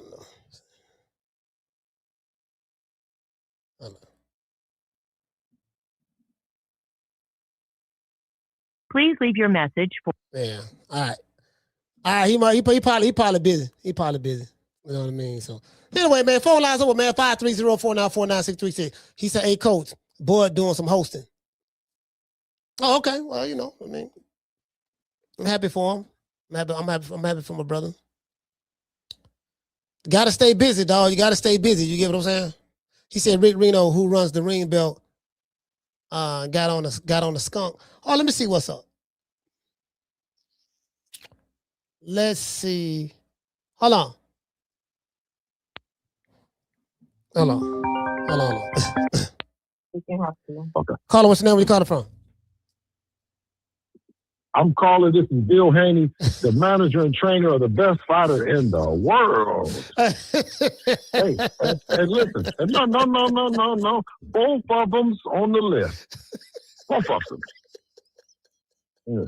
Who on the list, Bill? Who on the list? Cause I see Yeah, both of them. So, now I like the way you said. Bill say both of you is on the list. That was hilarious, but that was hilarious. All right, hold on. Okay, so Turki Alashikh, is Devin Haney working? Is he working the? Is he like gonna be ringside or how is it gonna be? Turki Alashikh has brought Devin in to be the main host guest on the show with Katie, with Chris Mannix, and with Sergio Mora. Can you listen? He done the unthinkable. Why would you bring Devin Haney in? Now, can you imagine what kind of pressure that's putting on them guys? Man, look, man, it's a rumor going around, man, that the myth, the legend, not the myth, the legend of Deebo, the man, the myth, the legend of Deebo, it's like he gonna have trouble finding fights, bro. Like everybody ducking him. It's everybody ducking him. I'm saying this. No, everybody is ducking their opportunity to be great. They're ducking their opportunity at financial freedom, generational wealth, and all those other things. Devin he's been brought in by Turki Alashikh to dispel any narrative that the fights can't happen. Right. You see what I'm saying? Yeah. And Devin he's already what they described as a first ballot Hall of Famer, 3 division, youngest undisputed. I mean, and listen, and he's younger than everybody. Can you imagine that? How could you be younger than everybody and they're talking about freezing him out? How you gonna freeze him out? You're gonna age yourself out before you freeze him out. I get what you're saying because you're saying by those guys being older than him, freezing him out, it doesn't do any good. I get that, but see, it doesn't work. It doesn't work. But I got to give you some pushback. Your critics have a problem with the name Deebo. They have a problem with the name Deebo because they don't perceive Devin Haney. I called him Deebo Dev because I feel like I called him Devin to disrespect. Tell them stop tucking their shit when he comes around. Stop tucking their belts, tucking their tails, and tucking. If you don't want Deebo, just drop it and run. Because we're not looking for them. We're looking for what they have that belongs to Deebo.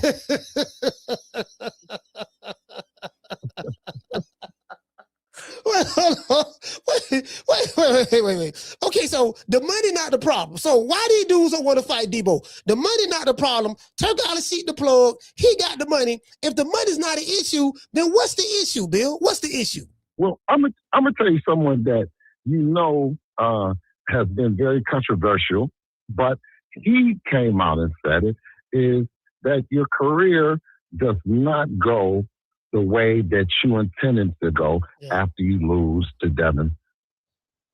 That's it. Everybody else, listen, they get famous, they go on a press tour, they go do all the things that doesn't happen. I mean, when you lose to Devin, you start questioning your team, you start questioning boxing. I mean, you start questioning, you know what I mean? Your DNA, you start to question, your dad's purpose, your mom's purpose, who's your grandfather, you know what I mean? Should you have the dog, you know what I mean? What school you went to. I mean, it's just, yeah. But why? Hold on, wait. Okay, listen. I will say this. What I don't understand is this here. When y'all beat Regis Prograis, Regis fired his strength and conditioning coach right after that. Yeah. You beat Brian Norman Jr., a knockout artist. I mean, he putting motherfuckers in comas. You beat him, he fires dad.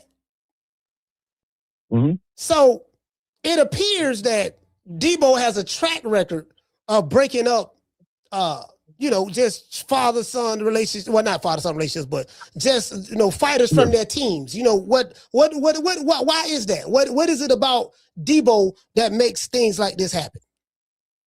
I'm just saying this because when you listen to the narrative, that the people are saying, or the media, or old folks like Gray, and you buy into that, then you find yourself in that fight. Hey, man. Hey, great. It don't work out. Hey, man, great, man. Hey, look, hey, what's up? You want to talk to Gray? Of course I want to. I always want to talk to Gray. Okay, look here, man, because the man been ducking the smoke. Hold on, Bill. I'm finna call Gray. I'm finna call Gray right now. I'm finna call Gray right now. Okay, hold on. Okay. Hold on, get it out. Is it? Hold on.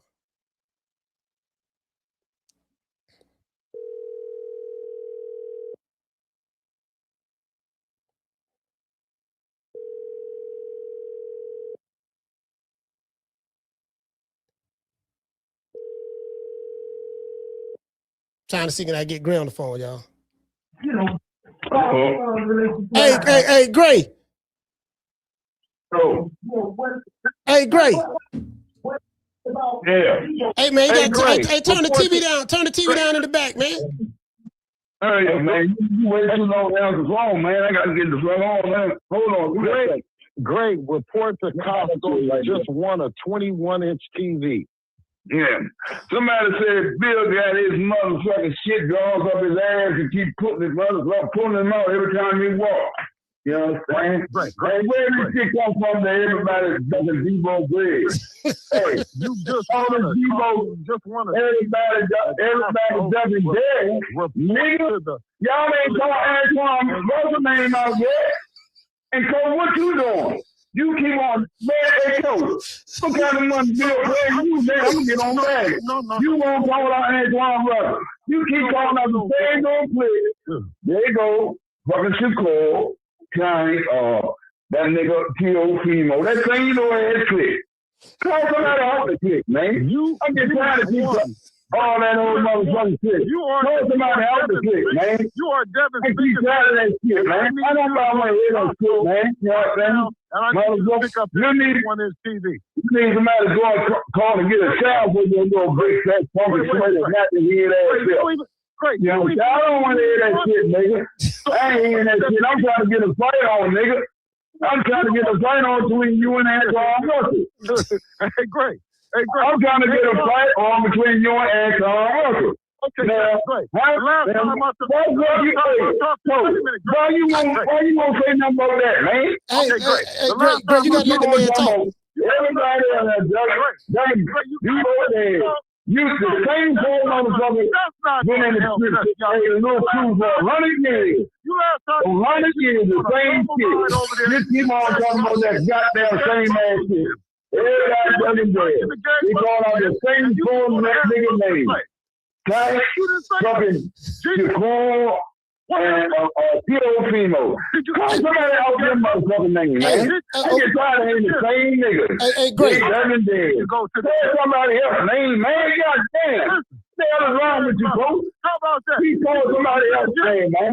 Okay, Greg. You know, you talking about everybody. Ain't nobody telling no goddamn dead.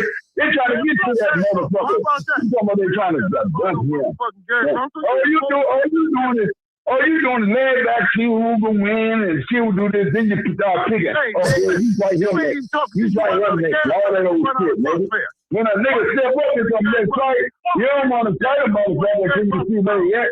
We'll go fight later with that old slick ass shit. Brian Norman. First you had Brian Norman in the house. Then you had now what happened to Brian? You should go and be this long ass dude. You know what? He fucked that boy all up. Everyone should still have his goddamn belt. I'm sick of that motherfucking shit, man. So you did you go big ass motherfucking farmers think they coaches and shit. Ain't no motherfucking coach. You go around these motherfuckers, get all their experience from everybody else, then you claim that you the one did all the work. You ain't did shit. How do you know Gary Russell want to fight? You know what I'm saying? How do you know Gary Russell want to fight? Because he said he wasn't fighting. Y'all don't want to fight, motherfucker. No, you said y'all don't want to fight. Y'all don't want to fight. Would you fight him next? Hey, hold on. I said, would you fight him next? Great. Would you fight him next? Listen, you motherfucker. No. You gotta let him talk, Greg. You get an opponent, then talk about you want to fight. Great. Would you fight him next after you fight this motherfucking who you fight? I forgot who the fuck is you fighting? I don't even know. It's probably somebody like Did I tell you we fighting the last time I talked to you? Who the fuck is you fighting? You know what I'm saying? You're probably looking for what that nigga name? Did I tell you we fighting? That little red motherfucker. What that little red nigga name? That y'all keep talking about y'all that they knocked down? I forgot who the fuck that. Regis told. I get tired of hearing about some goddamn. Every time I tell you now, I'm gonna hear about Regis. Man, fuck Regis. You know what I'm saying? Regis couldn't fight nobody. Regis couldn't fight. The Bobo came right. None of them, all them motherfuckers, he came like Kansas. What they? Yeah,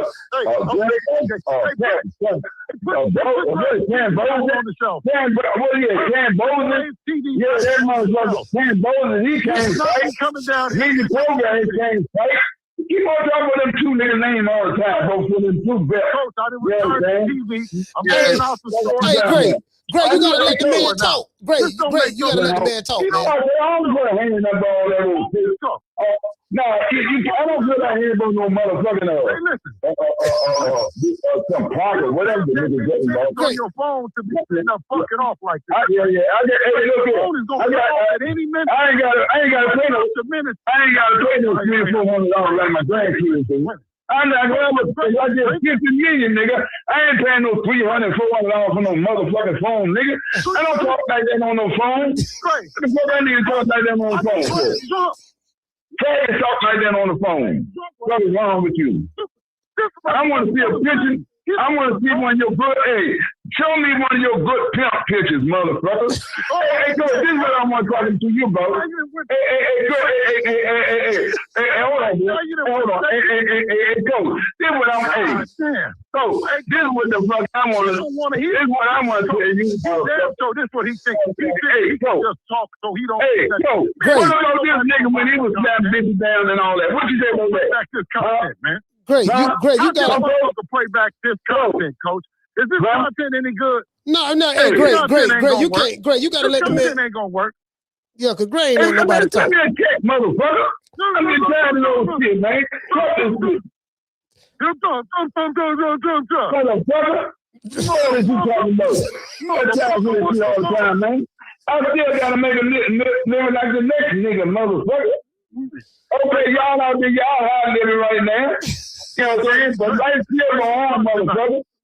Hey, listen, hey, Gray, who gonna win on Saturday night? Man, you better stop getting putting all them motherfucking balls up your nose, nigga. Hey, Great. Who gonna win Saturday? I got 16 years. Who gonna win on Saturday? You know what I'm saying? Man, you was drinking the other day, nigga. Stop You want to you better wipe that nose, motherfucker. Man, I feel sorry for you one day. I seen that nigga nod on so hard one day. I said, oh, man, get up here. Come on. Get up. Don't do that to your boy like that. You know what I'm saying? But you know what? You can't sweat by it with him. That's no bullshit. I can't believe you are making up shit. Listen, I can't believe you making up shit. What are you talking about? Drinking, nigga? Hey, you being recorded right now. Hey, Coach. You being recorded right now. I'm gonna send you a picture of me. You know what? I'm gonna send a real picture of me. That nigga right there, you know. Right, your picture. That nigga, you know what? That nigga look like me. Hey, look here. That nigga Bill here look like that motherfucker. Homeless motherfucker you got up there at DC Great, but that's a good motherfucker. Okay. You know what I'm saying? Hey, this nigga, y'all have a few million over there. This nigga, man, every time you turn around, when they have a few million over there, this nigga hand look like, hey, some motherfucker trying to go red, ain't it? You know what I'm saying? He got a motherfucking t-shirt on, look like his kid is getting ready to pop out that motherfucker. You know what I'm saying? I'm not saying he got an ass when he walk down the street, his ass looks like a bitch. You know what I'm saying? I don't understand. What is wrong with this man? All the money this nigga got, he's talking about Calvin. Man, you better stop that shit, nigga. Man, put some muscle on your body, son. You ain't no old man yet, nigga. Deebo Devin Haney, motherfucker. Get your ass in shape, motherfucker, and start looking like you got a few million. Get in shape, nigga, and look like you got a few million, man. You running around here look like one of these train track ass niggas, you know what I'm saying? That's what the fuck you looking like. What is wrong with him, man? Hey, Great. Hey. Great, you gotta let the man talk, man. Can't nobody even say that. Look, I don't want to see when he talk, he wants a bunch of bulls that is crazy shit. I want to see who he gonna fight. You won't let him talk. You won't let him talk. You know what I'm saying? He want to do all that bullshit. You won't let him talk, man. Say something. Hey, that's how he used to do. Did you talk? He ain't saying motherfucker things. And I'm gonna get on your boat. Hey, hold on. I'm gonna get on your own boat. But why you do that motherfucker boy from Alabama like that, man? That's fucked up, man. Why you do that boy Alabama like that, man? What you talking about, Greg? The brown farmer motherfucker. Why you doing like that? That's fucked up, man. What I did to him? You trying to make the man seem like he's lyric. You know what I'm saying? He's big and dumb. Hey, Coach. Man, why you do that man like that, man? Hey, Coach. Hey, you like this old country ass nigga. Hey, you like that, Coach. They don't make no motherfucking sense. They don't do that man like that. I knew Graves' personality had a shelf life in this boxing, man. He didn't bought. Don't make no sense, man. Hey, Coach. Hey, Coach. And then I ain't never say, hey, you know what? You get on that motherfucker every time I hang up. You know what I'm saying? You get on there and start talking about me, telling lies and shit too. You better stop that shit. Dog. Hey, you know what? Hey, I ain't never say that guy in there. I never say that guy in there was from DC, man. There's nothing wrong with you, bro. I ain't never say that. I ain't never say guy in there was from DC, man. Hold on, now I'm talking about my people now, man. Hey, Gray, you gotta let the man talk, man. You got Gray, you jumping everywhere. You gotta let the man talk. I said that. I ain't never. Hey, why would you say that? I said that guy no one from DC. I ain't never say no shit like that. You said the man from PG County, man. I did what I told you, man. You said it from PG County. I told you. I say he did not grow up in DC like that. God did half away, but the rest of them did. The young ones, they grew up in Capitol Heights. That's what I said, man. Oh, but this is great thing, bro. This is great thing, bro. Man, you gotta stop that shit, man.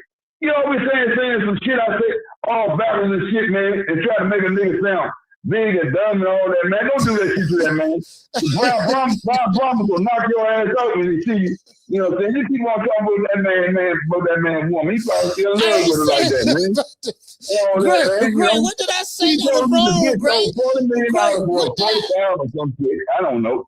You know what I'm saying? Man, you don't ran Bill. Man, you don't ran Bill off the phone. $40,000, still some motherfucking money, nigga. Don't want nobody to be stealing no $40,000 from me. I don't give a fuck. I'm in there $40 million. Don't do that, man. You know, you putting a man out there like he's stupid or something, man. That's how the man talk, Gray. That's how they talk down there. Gray, I am literally repeating the way he talk. But you got that country draw with you too. Now, don't you? Gray, you sound more country than me. I said, don't you have that country ass draw with you? Not like you. They used to say that about you. You remember when I first came up? I said, Coach, I be defending you, man. Them old niggas be talking about you and all that old shit, man. And you talking about who. I couldn't call all of them names. But you know, but niggas, man, see, that was wrong with niggas now. They need to stop that old shit, man. You know, just do what you do, man. The man was a nice little man to come on your show and tell you some shit. You know what I'm saying? I'm ready to cut that shit off. And that bitch next door to me, I'm gonna get on her motherfucking ass. She don't be talking about where my people pull the pocket at. You know what I'm saying? But anyway, yeah, don't do that, man. Don't make the brother seem like that, man. I'm repeating what he says. That's it. Like literally, that's how this nigga talk, man. You know that man talk like that. Gray, come on, Gray, come on, man. Don't do that. Don't do that, Gray. No, you know that man. You know that man. Yo, you put a lot of yeast in that shit, man. Stop doing that, man. Am I lying, Gray? You don't do that shit with Bill Haney, man. Am I lying, the only one you don't do shit with is Bill Haney, man. How? You know, that man got before. You know, you need to stop that old shit. The only one you act like you. Oh man, Bill. You know, Bill. You know, ain't nobody there. I ain't never said that about you. Because you do what the fuck you want to do. You know. You need to stop that shit, though, man. Come on, man. Right is right, wrong is right, wrong. You know Great, that's the way the man talk, man. That's the way. Put that bum-ass nigga name, whatever that nigga, that podcast nigga name. Who you talking about, Showbiz? You talking about Showbiz? You don't own a motherfucking thing. Who you talking about? You ain't gonna let him own nothing. You know that was bum-ass motherfucker. Oh, you talking about Showbiz? Yeah, and that other nigga. What that nigga up there? How you comparing me to other niggas? How you comparing me to other niggas, man? How you gonna do that? Smoke weed. All he do is smoke. When that nigga go lunch out, he don't know what the fuck he's saying. What's wrong with smoking weed? What you got against smoking weed? What you got against smoking weed? I'm smoking through your motherfucking ears fuck all. I wouldn't give a fuck. Okay, you the one saying something about it. What you want, son? Yeah, I'm saying. I said something about to say. You know what I'm saying? Now motherfucker want to do something, whatever. That's on there. But y'all say something about when another nigga do something, man. They say nothing about me doing nothing because I don't do nothing. All my fun days over. I don't do nothing. The only thing I ever did was drink a little bit of Hennessy. Them niggas ain't even paid. You know what they do? Them motherfuckers say, man, they gonna play. They gonna play their DC, man. Come on, that nigga gonna come in here and start some shit. You know, when I go on one of them alcohol joints, I don't drink that shit no more, man. Because my temper too quick, man. You know what I mean? So I stopped drinking that shit, man. You know, when I started getting older. So you said I started getting older, so I just stopped that shit, man. So you said you are a reformed alcoholic? That what you saying? No, I never was an alcoholic, brother. You know what I'm saying? But if I was, I would say I was. Yeah. I can't even hear you. You talking now. What the fuck is going on with your TV or what's going on over there? That's the problem, you man. got some shit going on with your electronic shit. No, man. look, great. Look, you don't ran. Look, you don't ran Bill Haney out the phone. Man, come on, You don't ran Bill Haney out the phone, man. Like that's what I'm saying. You don't know well, that, let man. him keep on running. Yeah, man. You don't let nobody say nothing. You drowned everybody out. Okay, well, I'm gonna get mine there because I don't feel like I ain't got time to be doing all that funny shit, talking about some TV, winning TV, all that shit, nigga. I ain't got to win none of it. If he come down here, I make his ass go in there and get me one. You better you know what I'm saying, with that bullshit. I don't give a fuck about them playing bodyguard. I really don't. I'm telling you, I don't. You know what I mean? No bullshit. But I'm going to respect everything. I'm going to respect all men. All right, great, man. Graham, all right, man. Come on, man, but don't do that. And then you was talking about me, talking about, oh, yeah, Graham. What did he say the other day? And I'm saying, man, I'm saying up there, man, eating something. I was eating something. I just came in the house. It was about 1:30 or something. I just came in the house. And I heard you on the TV over there talking about, Gray this and that and all that. I said, man, why couldn't I be here when that nigga was talking that shit, man? I forgot what he was saying. It'll come to me in a minute. Motherfucker. Boy, I want to ball your ass up. I forgot what the fuck you was you don't curse me out, man. You do me so wrong, man. You do me wrong, dog. You know you would dog. You know I. No, you always putting you always putting yeast on shit. You always putting yeast on that shit. I don't know why. You always putting yeast on that shit, man. You need to stop that shit, man. You know what you be doing. Nigga, don't be making niggas sound like I'm a big old stupid motherfucker. That I am not. I mean, you ain't stupid. I mean, you's a Bama, but you know, you ain't nothing about me. Man, hey, y'all niggas couldn't touch me. If y'all was going to school with me and all that, y'all couldn't touch me. You know what I'm saying? Y'all wanted to hang with me. That's what your truck y'all would have been doing. I ain't just saying that because of me. You know what I'm saying? This nigga that I wanted to be with, and that I admired when I was younger. You know what I'm saying? But I know that y'all type niggas. I know what kind of niggas y'all are. I know y'all would have been wanting to hang with me. You know what I'm saying? There's no bullshit about that. Yeah. Yeah, but you keep on talking about the same motherfuckers you call Teofimo. I'm gonna call Bill back because he want to talk to you, man. Let me call Bill back. And all that bullshit. Let me call Bill. Hold on. That's all you want to talk about, fighting. Hey, you don't know nobody else want to fight that? Huh? Brian Norman, no, not Brian Norman. Gary Russell got to move up to 147. Gary Russell got to move up to 147. Tell him to move up. Oh, what you mean move up to 147? Can they move back, play in the middle of something? No. Why? What you mean? Why the man ain't coming back down? Yeah, because he got the fuck on. He going to 140. No, he was going to but great. Look, Gary Russell is 5'10". He can move up to 147 and fight Dev and beat him if he think he can beat him. Derek plays in 140, right? He can move up, yeah. Right? Yes, sir. He fight at 140, yeah. Can he move down?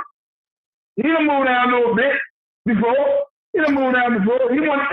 Damn, Johnny ain't got the duck. No, he sure don't. But anyway, yeah, he can move down. Get it? But why? Yeah. But why Gary Russell can't move up? If he really want to fight the man. You said why can't he move up? If he really want to fight him, why he won't move up to fight him? You know what I'm saying? I guess he can if he really want to. He can move down. I just want to see a good fight, man. I'm tired of all these weak ass fights. I'm sick of these weak fights that they keep on fighting, man. All these fights is weak, man. Which fight he fighting, man? And Bill Noah. Eating that black motherfucker, that'd be a weak fight for that. Yeah. I don't know, it might be a little something, but, you know, Africa ain't really built like that even. You know, Dan probably got 2 points over top of him, or some shit like that, you know. Africa ain't got no whole lot of stuff with him, though. You know, and, you know, he ain't got no dog in him, you know what I mean? Yeah. You know what I mean? But he got that height and all that shit. What's wrong with your shit keep going out, man? What's What's wrong with you, man? What you tripping about? What line I'm on, man? What the fuck? Man, you hold up. Where the fuck is the remote at? Where you at, man? What channel? I'm on the wrong channel. What the fuck? This is the right channel, man. Damn, Kokomo, you came over and fucked my TV up, man. God damn, girl, every time I turn around, you doing something like damn TV. I'm saying this motherfucker with this trailer truck. He had 2 million. Yeah, that's it. I'm hearing him talking, and oh man, then I'm not seeing him. I don't know what the fuck going on this shit, man. I don't know why this nigga had to catch. There you go, right there. It was the right one. We was on the right one. That's his shit. He got all that money over there, and all the technology keep fucking up over there, man. What's going on? Come on, give me my coat, man. You know and shit. I gotta get the fuck out of here, man. Man, always calling me. Always get ready to call, man, when I'm getting ready to leave or something. I mean, you need to stop some of that shit, man. All right, I'm sorry, Gray. I'm sorry. Gray. No, I don't feel like Gray. If I call the bill, I get all the way in it, and then I'm gonna be late, man. Gray. You know, I'll be on the phone for another hour. You on the phone for another hour now? You don't want to? Gray, listen. I've been on the phone for 35 minutes. Gray, listen. I'm sorry, man. I apologize. I'm sorry. Nah, man, you I'm sorry. Apologize to that nigga. I'm sorry, bro. That black nigga. I'm sorry. Deontay Wilder. I apologize to him too. I apologize to him too. Yeah, Deontay Wilder. I apologize to him too. I'm sorry. I'm sorry. Man, you don't see how you was acting, man. Okay, great. Can you let it go? Man still doing some butt dances and shit, man. Great. Come on, man. Great. Can you let it go? Damn it, can you cook? Yeah. Yeah, man. Hey, Gray, who you yelling at? That damn alarm keep going on, man. Gray, who you yelling at, Gray? I don't know, man. I'm one of my grandkids, man. That's all. Yeah, man. You's a mean grandpa, man. You's mean, bro. I ain't no mean grandpa. They damn that grown, man. Man, you a mean grandpa, man. Man, I'm the best grandpa in the world, man. They get whatever they need. You gonna mess around and make a nigga pull up. You gonna make a nigga pull up on you. That's what you gonna do. Yeah, that could be sorry. Boy, he would be sorry that day. That motherfucker would come back with twisted ankles and every motherfucking thing. I'm cracking bones, motherfucker. You can bet that. I got a thing, man. I ain't even got to swing real hard. That motherfucker gonna crack your ass. Oh, yeah, there's no bullshit. I got something for all them young motherfuckers out there. Talking about hit me on the my joke. You better bet that. Nigga, I'm too old for a motherfucker to be hitting me. I can't stand them big strong country ass niggas hitting me. Them mountain climbing motherfuckers. You think ain't no way in the fuck I had one of them motherfuckers hit me.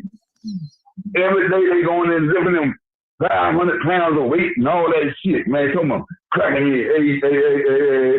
Hey, sir, you know, come on, man. You know, you too old for this here, dog. Man, get the fuck out of my face with that shit. I don't want to hear all that, man. That bullshit.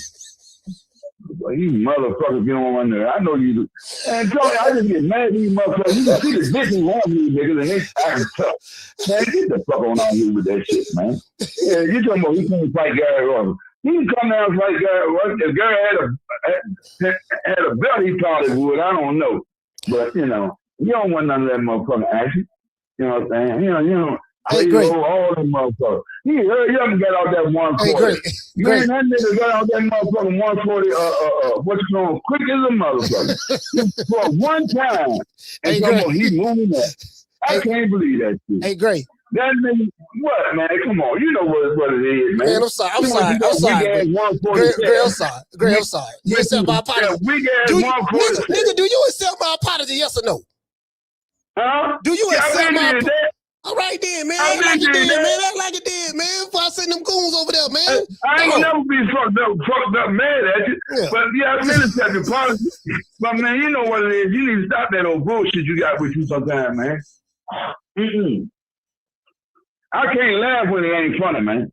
I'm This shit, man. Look, man. This shit, look, man. Great. That's how the man talk, man. That's how the man talk. How you gonna get mad at me? That man don't talk all like that. That man do talk like that, man. Man, all that motherfucker. Everybody can't pronounce everything right, man. These motherfuckers all kind of fucked up names and all this shit and everything, man. Everybody can't, man. No, I certainly can't. No, can't nobody on your show either. Hey, and no can you. Great, the man talk. You know what I mean? The man talk. He don't want my motherfucker shit anyway. Oh, I'm time enough for that motherfucker. Yeah, you better bet that. Yeah, he the one always over talk motherfucker. I got his ass. Man, you need to call me, man, when you off that ass, man. We got some shit, man. We got to talk about, man. Okay, I'm gonna call. Hold on. No bullshit, man, because I see what you're doing, man. You know what I'm saying? I see what you're doing. Yeah, I see exactly what you're doing, man. Every time I might 2 o'clock, I wake up, I'm hearing me. I'm like, what the fuck am I doing? What? I'm talking to myself. I was talking to Coach earlier, but oh god damn, he done got that up there already. What the fuck, man? God damn. Oh, so that's what it's all about, huh? Oh, okay. Yeah. Ain't nobody shooting sleeping on this end, man. You crazy motherfucker. Ain't nobody sleeping like that on this end. You need to stop that shit. Yeah. Yeah. So that's y'all. Yeah, so that's that little conspiracy y'all two motherfuckers got going on with me. You know? Great. Yeah, y'all, what y'all call it? Content creators or something? Great. You got it. Oh, yeah. Where my cut at? Yeah, god damn. Y'all throw a nigga bone or something, man. God damn. What's wrong with y'all tight ass niggas up there, man? What the fuck is wrong with you? Great, I'm about to pass out. Great, I got lightheaded just then. Listen, hold on, time out. Great, I got lightheaded. Come on, man. I'm about to faint. Great, I'm gonna pass out on the show. I got to get on the show. I got to go, man. I'm about to pass out. I can't pass out on the show. You put your head down and coming up too fast. Yeah, but it's too. Yeah, but it's you, man. It's you. You make me laugh, man. You gotta stop. Damn, man, don't make no sense. So call me later on tonight, man. Right, call me about 10 damn or something, man. All right, I'll give you a call. All right, shout out to Great, man. No bullshit. Great, damn. Y'all see what I be going through, man. Y'all see what I be going through with Gray, dog. Gray, man, y'all see what I be going through, fam? Man, y'all see what I be going through, man. Man, Gracie, man. Gracie, man, why you talk about the man like that, man? Man, I ain't don't even talk about it. Then he said, what the black nigga from Alabama did? I said, oh, he talking about Wilder. I said, oh, he talking about Wilder. Man, great, man. Oh, my God. Oh, man. Carter, what's your name? You called from? Man, and the nigga has the nerve. Listen, the nigga has the nerve to out-talk the motherfucker that is the head of his GoFundMe page. You dig? Who do we think that was managed to get together that $23 to raise that $23 that we raised last month? Listen, the people tell the truth, the people put in 23, Coach, and me and you put in the rest, man. You know what I mean? And now here, he won't even wait to get the address so we can tell him what post office that we need to send it to, because we know that he's homeless. We know that he don't got no place to stay. Listen. We would send it up under the bridge, but it's cold out there right now. It might get wet.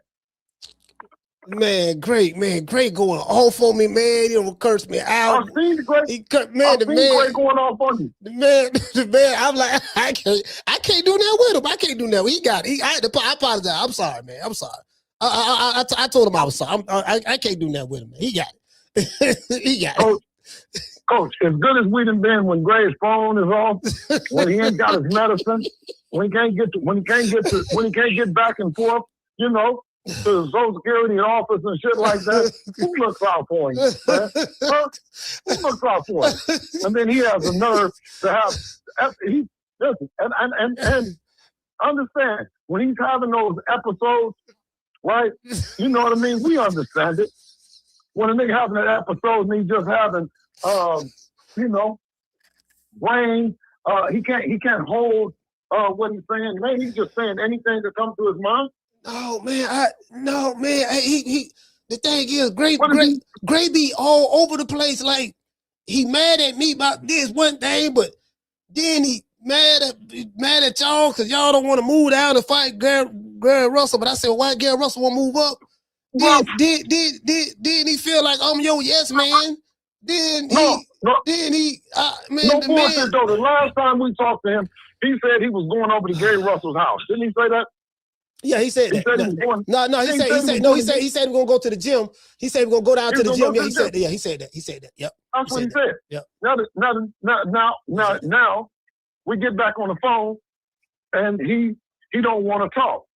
He want to yell, he want to scream, he want to sing. You know what I mean?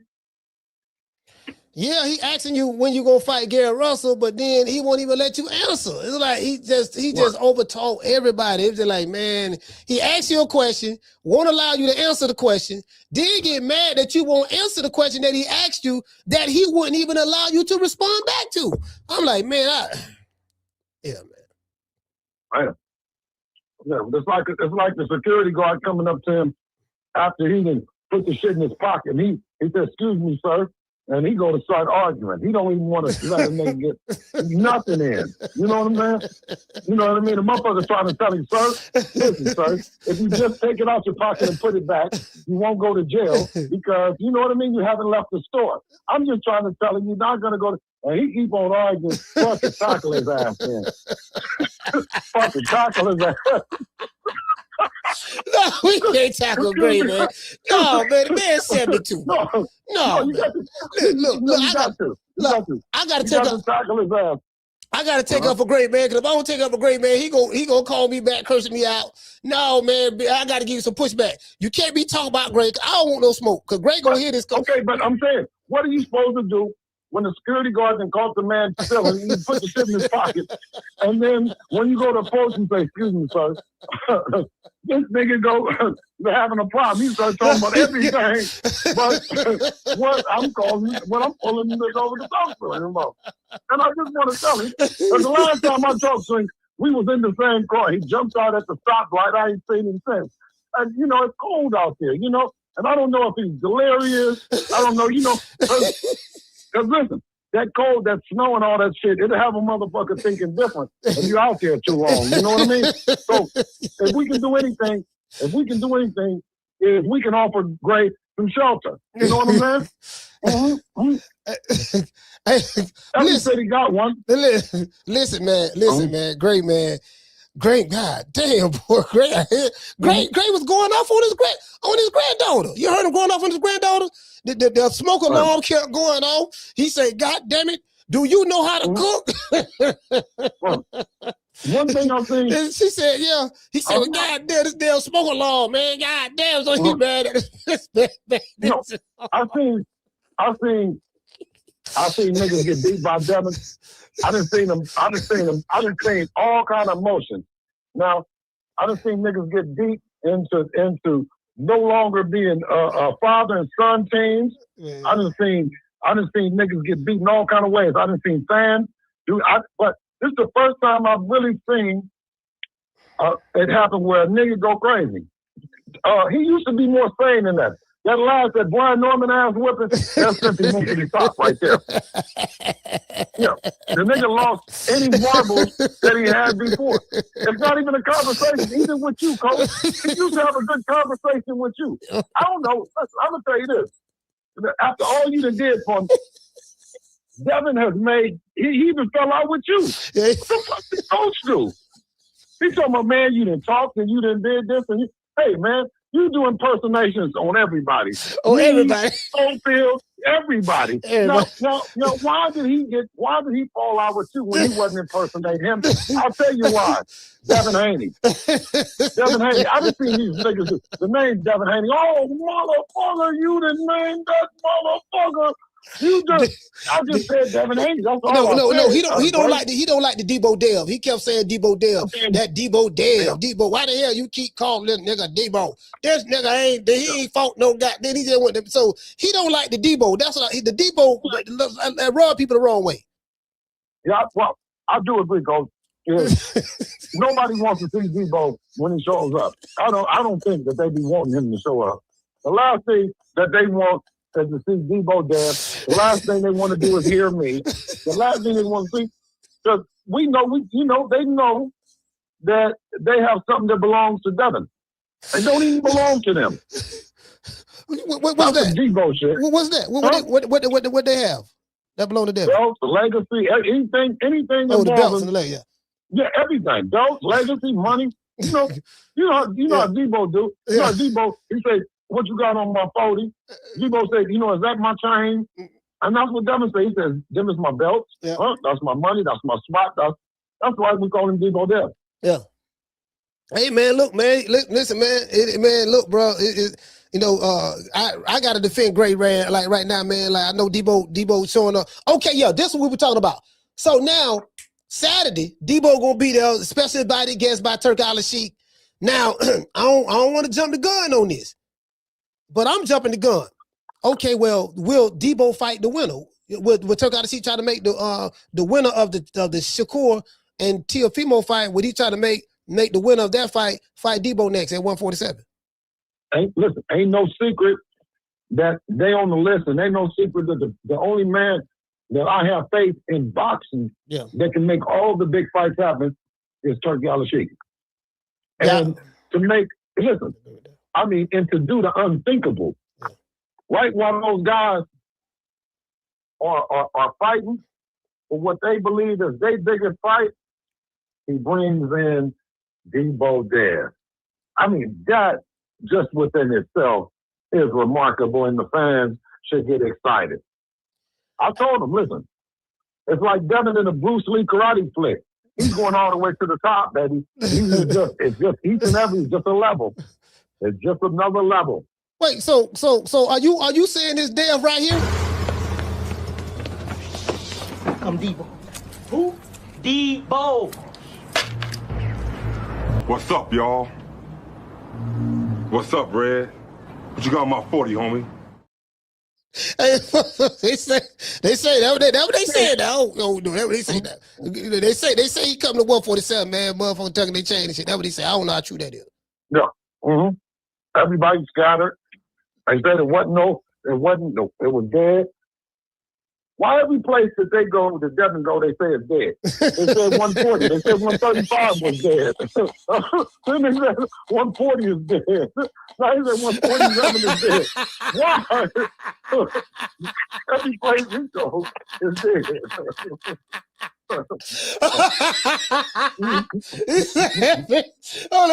Let's talk to the people, man. Hey, you say everywhere you go is dead. Niggas don't want to fight no more. Don't nobody want to fight. They don't want to throw hands no more. Hold on, Bill. We got some super chat. They want to. Okay. Super chat, call us all that. I'm here for it, baby. Hey, shout out to Chris Legg. Shout out to Chris Legg. Hey, okay. He say smash the like button on the way in the studio. He say salute, coach. Salute to you, fam. Green Eyes P. Hey, okay. She say salute the coach and the TMP family. Hit the like button. Become a member. Yes, sir. Become a member. Shout out to Corey. Hey, okay. Miami, stand up, man. He say great, my man. Gravy, man. I don't want to say. I don't even want to mention great name, man. Gray, I'm sorry, man. God damn, I don't even know what I did, but shout out to Throw That Martano. Hey, okay. Dropping that quarter of a dub. He say, Coach, we need Bill and Gray together once a week. Man, Gray won't let Bill talk. It ain't gonna work, fam. Like, man, he won't let him talk, bro. He drown people out. Shout out to Schoolo. Hey, okay. Go ahead, Gray Bill. Gray so used to sitting by himself, talking to himself. That ain't nothing new. He ain't used to talking to people, especially niggas like me. You know what I mean? Nigga still talking about the last one. Nigga break out in hives. Nigga broke out in hives when I got on the phone. Nigga just started. brain fart. You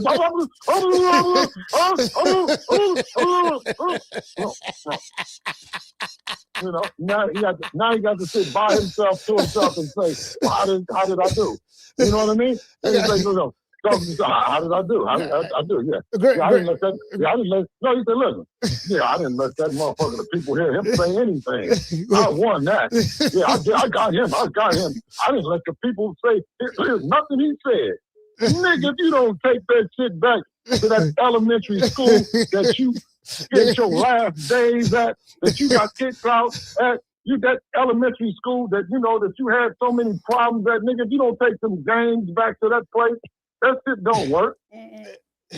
Man, listen, man. Hey, man, shout out to school though. He said, Coach Gray is the real stink meaner from the Boondocks. Yeah, he said, y'all get the likes up. Yeah.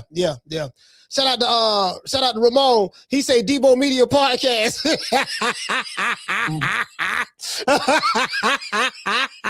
He said Deebo Media Podcast. Man, I can't win, dog. I can't win. Shout out to Soda Pop. He say Frisco in the building, Team Haney. Okay. Shout out to Soda Pop again. He say, Bill, old Tank might need your help. Oh, you know, I mean, it is.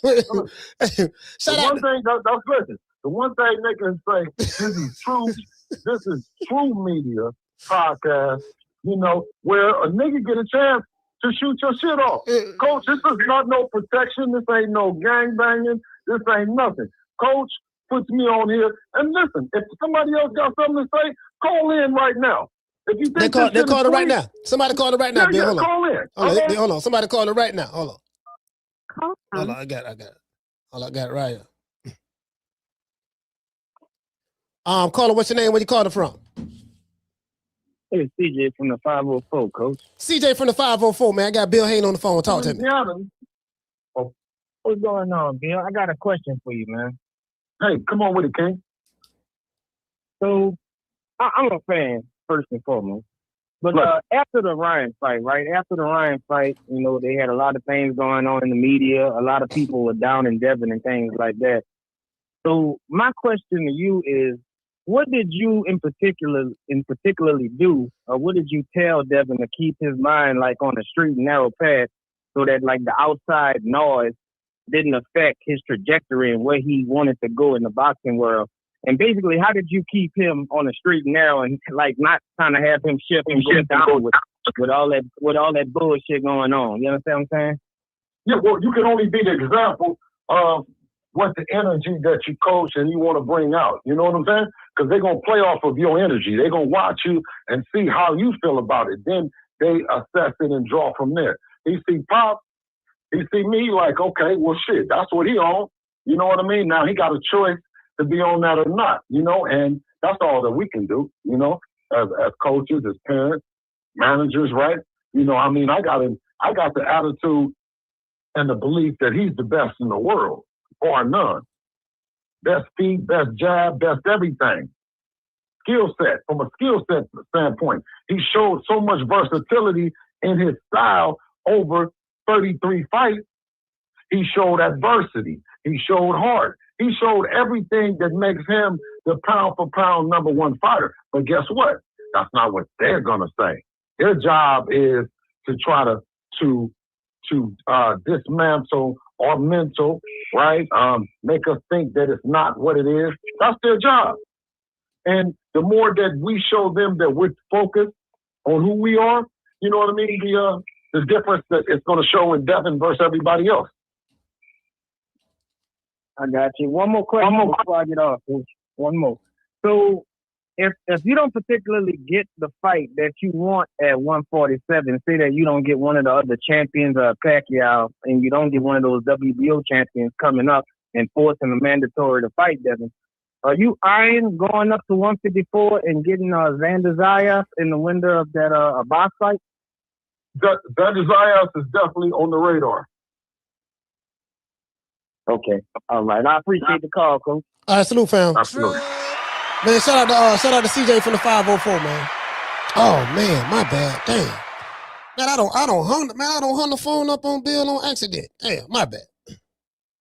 Bill, that was my fault. I'm sorry about that. Okay. I was just gonna call you back. Okay. Yeah, so all good. Yeah, so yeah, that was a great question because I remember, after the Brian Norman fight, you shocked everybody, including me. But I saw the fashion in which the way you was able to dominate it. And I was like, and shortly after that, I was speaking to people, and I'm like, man, you know what? People was like, man, people ain't gonna really want to fight Devin because of this and that. We don't like his style, all that stuff there, yada yada yada. And I said, oh shit, they finna try to blackball him. No, not blackball him, but just try to avoid him. You know what I mean? Hold on, I got another call in there. Hold on. Call from.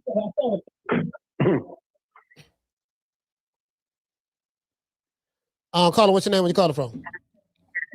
What up, Coach? It's Freddie Chapman from East Oakland, man. What's happening, man? Hey, East Freddie. Oakland, man. East Oakland. Oh, yeah. What's up, Bill? What's up with you, Phil? Man, hey, listen, man. I'd love to get a call from East Oakland. It's a difference. It's not Oakland. It's East Oakland. They don't know it. What's happening, King? Oh, nothing. Hey, check it out. Hey, Bill, look, my big cousin, right? My big cousin, Les Watson. Oh, Les. Yeah. Yeah, that's my big cousin. I'm Al Chapman, little brother. You probably remember my brother. Oh, man, of course I know Black Al. I know Black Al. Yeah, okay. No, Al Chapman, Les cousin. Oh, Les cousin, Al Chapman. Al Chapman passed, or he passed? Yeah. That's my big brother. Yeah. Okay, bro. Yeah, no, I'm sorry. He's my big brother. Yeah, I'm a little whoop. I'm whoopy. I used to box back in the days too, but my cousin Les, right? He has a video of Devin Haney working with Freddie Roach. He said don't tell nobody. He said don't tell nobody. He said that you told him. He said that you sent him the video. Was that true? Yeah. Oh, that was okay. Yeah, my cousin Les sent it to me. And now what we tried to do, King, so you'll know, is that we work with everybody that's going to, that's positive, that can help. You know what I mean? I'm of the belief that, you know what I'm saying, my job is to bring in the best so Devin can perform the best. And Freddie Roach, we work with Freddie Roach. He's a tremendously, gifted and talented, not just as a fighter, but as a coach. You know what I mean? So we picked up some things from Freddie for sure. Yeah, for sure. Yeah. Well, man, I'm just so happy for y'all, man. You know what I mean? Just keep on doing that excellent work, man. And keep on putting the Bay on the map. You know what I mean? Man, tell them how hard. Hey, family. Tell them how hard it is to come out of East Oakland. How to be positive. How to not do negative. How to come on here and do what we do, man. Can you tell the people? Oh, man, can you summarize it? Yeah, can you give us the short version? Just summarize it, land the plane. Yeah, it's very hard, man. I got shot, man. Like I said, I was in the hospital for 8 months. I had 37 surgeries. I just tried to break up a fight. And I almost lost my life, man, in 2019. I was at Highland for 5 months, and then I got transferred to UCSF in Frisco because Highland couldn't fix my what I was dealing with. You know what I mean? I had to sit back and all that. But now God brought me back, though. So, you know what I mean? So I'm back now. And yeah, it's very hard, though, to do positive things in Oakland because there's a lot of bad influence out here. Yes. Yeah, so what I wanted to show all the homies around there that's getting money. All the niggas, it's hard. It's so hard that I need them to go home and grab their kids. Their kids need them more than the blocks and the streets and all that shit. You know what I'm saying? Like that's hopefully my main message to the town. You know what I'm saying? That the stars are at home and not on television. We ain't no groupies for nobody anyway. That ain't East Oakland. You feel me? But let's not stop there. Let's not stop at being groupies. Let's stop at finding the star and the passion at home. More importantly, find the star, but be comfortable with being patient enough for that star to develop the passion and find their purpose. Because it's a whole different life, King. It's a whole different everything. When you can take everything that we learned right there, all the shit that can happen bad to you, and then help help a youngster not go your route. Yeah, for sure. Well, I was trying to do something positive, Bill. I got power for trying to do something good, man. I was trying to break up a fight, you know? Yeah. Absolutely. I'm just saying, that's how dangerous it is out here. All right, Freddie. Hey, Freddie, we got other calls calling in, man, so we got to land the plane, man. Okay, But okay. All right, salute. Stay smooth, man. All right, bro. All right, salute, fam. Shout out to Freddie, man. Open. Yeah. Yeah, that shit is, hey, coach. That shit is tough out there, man. It's tough. Yeah. You know what? You know what? Yeah, it is. It is tough. It's tough a lot of places, man. Like, especially now in the day's time because of the just inflation is going up so much just over the years, over the past 10 years. So yeah, I definitely see that, man. And you have to be very, very creative. I want to get into what you got going on. I'm looking at your Instagram page. Hold on. Call from. Hold on. Yeah, hold on. I gotta on mute.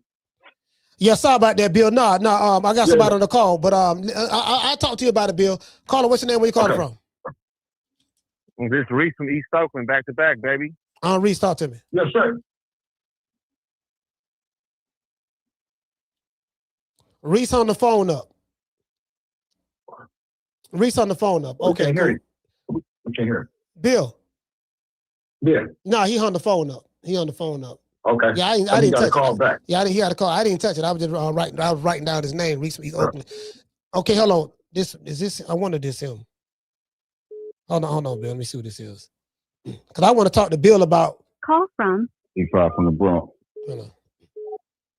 Man, the phone lines is, bro. Phone lines is hot. Nobody feel like the way you feel, but you.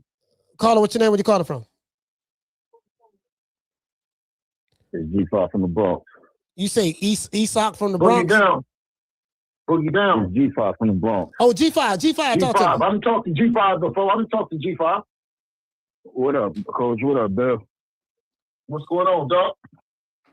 Hey, Bill, y'all calling out who the winner of the fight on Saturday? Or man, what's the, come on, man. You can't pull up in New York if you ain't with that kind of shit. You know what I'm saying? Both of them can get it. Both of them on the list. And that's how you do it, man. You don't do it no different. Who you got winning, though? What's your prediction for Saturday, or you don't care? Because I got Shakur winning. I don't got Teo. I got Shakur winning. Okay, I got Teo winning if I was coaching you, but I got Shakur winning if Teofimo don't go in there and do what I think that he can do. Now, of course, I got Shakur if Teofimo don't do what I think he should do. So, one more question. Is this fight going to be at a catchweight, or are they going to fight? Whoever wins is moving up to 147? No, they talking, they're, what, for the 140 pound or this fight or the next fight? No, for the next fight, for the winner, whoever wins. Is it going to be a catchweight between them and Dev, or is it going to be a 147 fight? No, Dev is defending his 147 pound belt. So the winner has to move up there. Huh? Hey, man, listen, you from the Bronx, man. Don't listen. Hold on. You from the Bronx. You ain't moving that motherfucking slow. You know come on, man.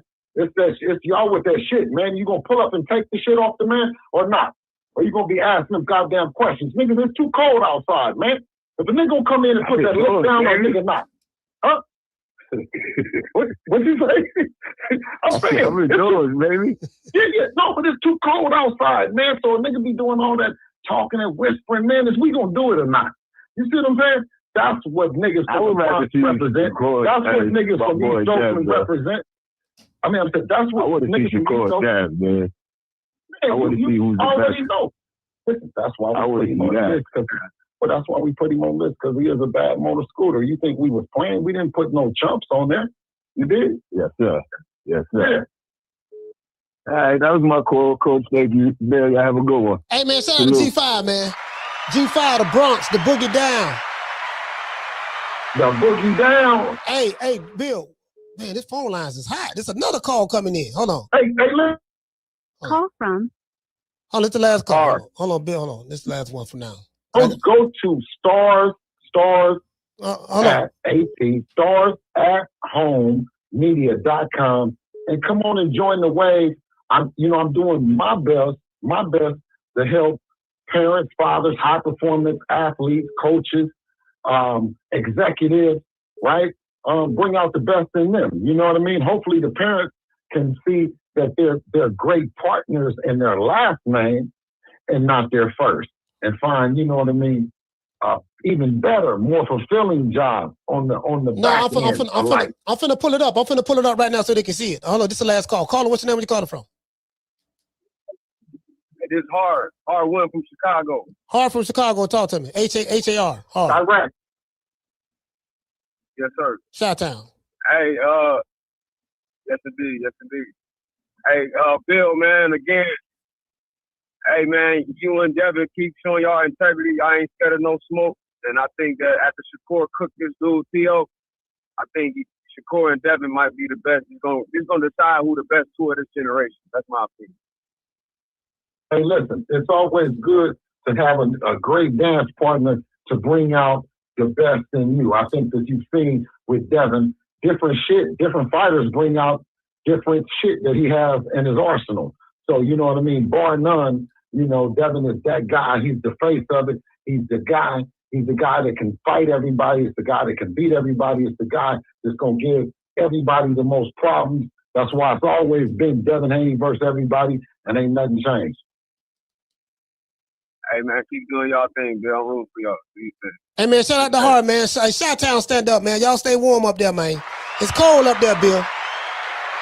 All right, hold on. Now. It's cold up there. I love everything in Chicago. Other than, what's that guy's name? I gotta forget it. Yeah. No, you talking about? I call him crack fall. He further the ball. He talking about crack fall. He ain't y'all. He can't stay here. Giant snowball roll down the hill and run over, crack fall. And stop before it causes any other danger or calamity. I don't know. He may invite you to come to Chicago and box you. I think you're an amateur boxer. Anyway, Bill, so here you go right here.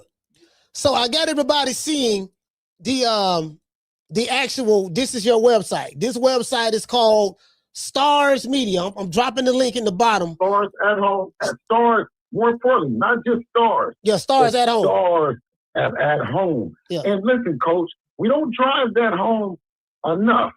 The stars are at home. They're not on television. They're not me. They're not you. They're not there. Because God blesses those, right, who he blessed. And when he blesses you with something, you got to take it serious, Coach. That's all. I'm just trying to direct people back to the blessing that God gave them. I didn't. You know. Let me hold on. Let me let the people see. Let me play it. Y'all give me a thumbs up for y'all. Congratulations on taking your first step. This is where champions begin. I didn't build a world champion by accident. I built him with a blueprint that any coach, any parent, or any athlete could use to unlock their greatness. This is the same system I used from raising Devin from a young kid with a dream to one of the youngest undisputed champions in modern boxing. And I applied this same mindset with Sean, with Bella, and every high-performance kid I've ever coached. Most parents and athletes fail not because of talent, but because they don't know how to control identity, fear, pressure, discipline, or resilience. They are guessing their way through the journey, and guesswork destroys dreams. That's why I built the Champions Code, a 7-module mindset system designed to give you the exact blueprint we used on our road to becoming a champion. Imagine your child locked in. Imagine an athlete that doesn't fold under pressure. Imagine a home where the parent and athlete are aligned instead of fighting each other. Imagine building confidence, vision, discipline, and resilience in every part of their life.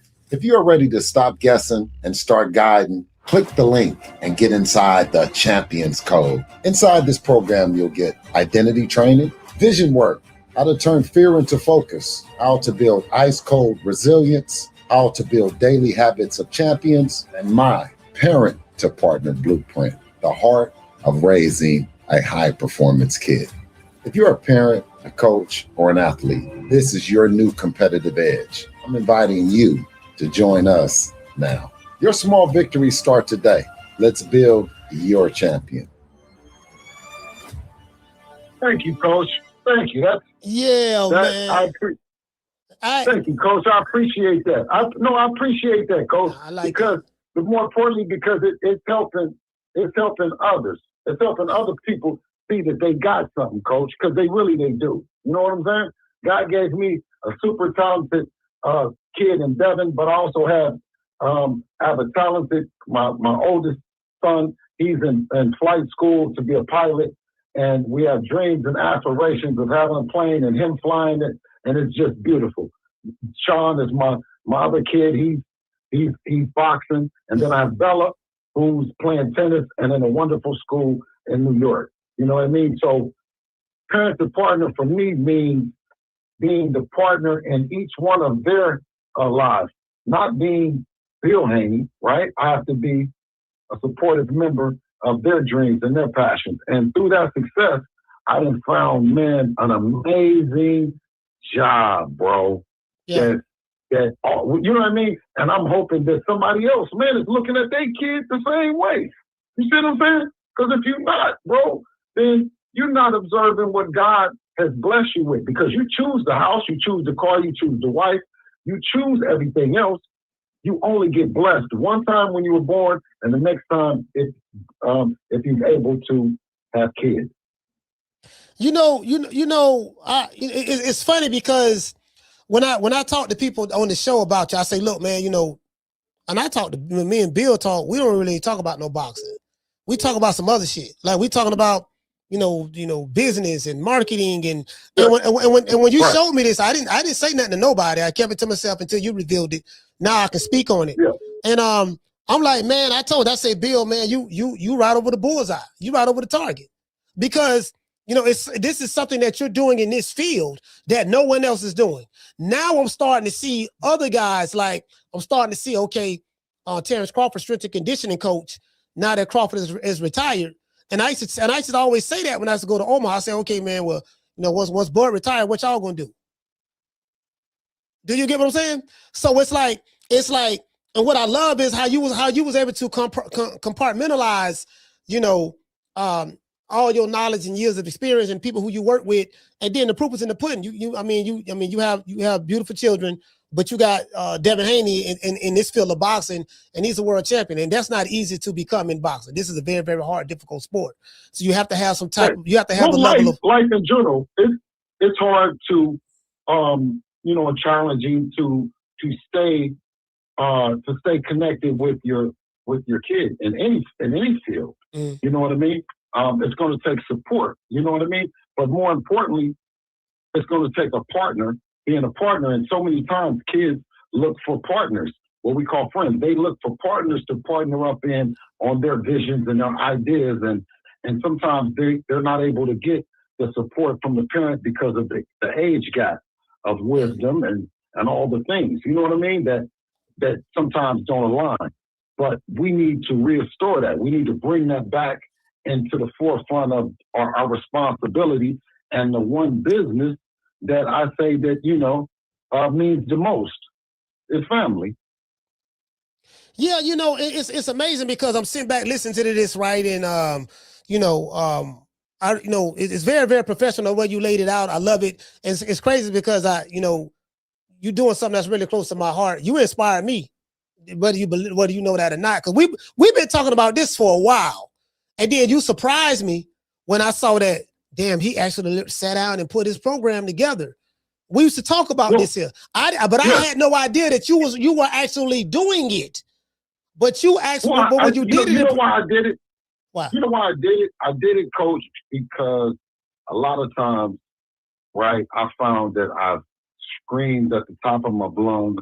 I've whispered it, right? I did everything but did it just the way I did, in hopes that there are kids and families that are looking at it and saying, well, only if I could sign with Floyd, or only if I could do a deal with Jay-Z, or only if I could do a deal.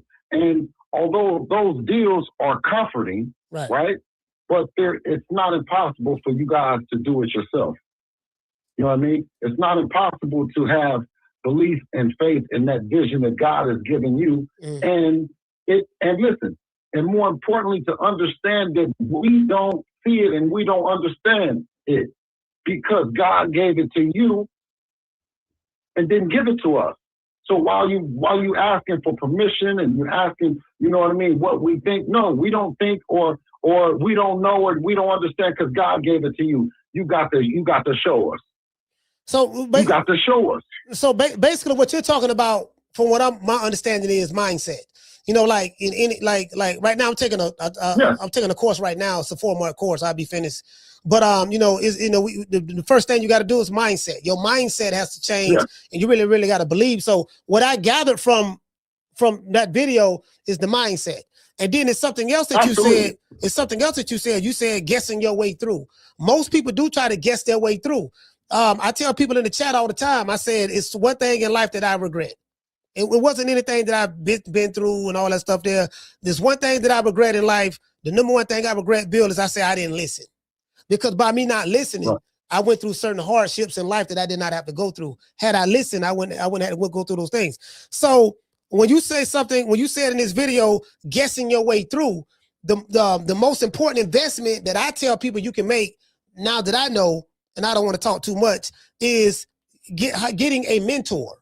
So would you say this program is kind of like a mentorship, so to speak, or a map that guide people way through so they don't have to try to guess their way through whatever they're trying to accomplish? Oh, no. Oh, absolutely. Absolutely. It's just that, you know what I mean?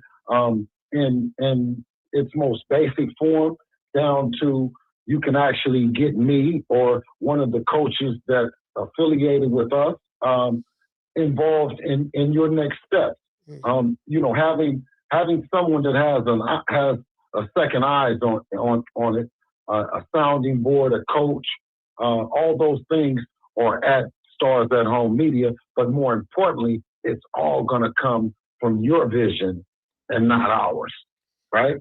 Yes, We're going to support and keep you focused on that vision that you have, right? And of course, we have all the resources. Education, I am big on it. I bring in the right people, and we pay them well, and we learn. You see what I mean? And I think that's something that you're gonna, if you're faithful to the vision, the money is gonna find there. It's gonna find you. The money is gonna be there. It's gonna come. Whether it's people that want to invest in it, does people want to buy it? But when you don't have faith in the vision, you look back and you say what you coulda, shoulda, and all that.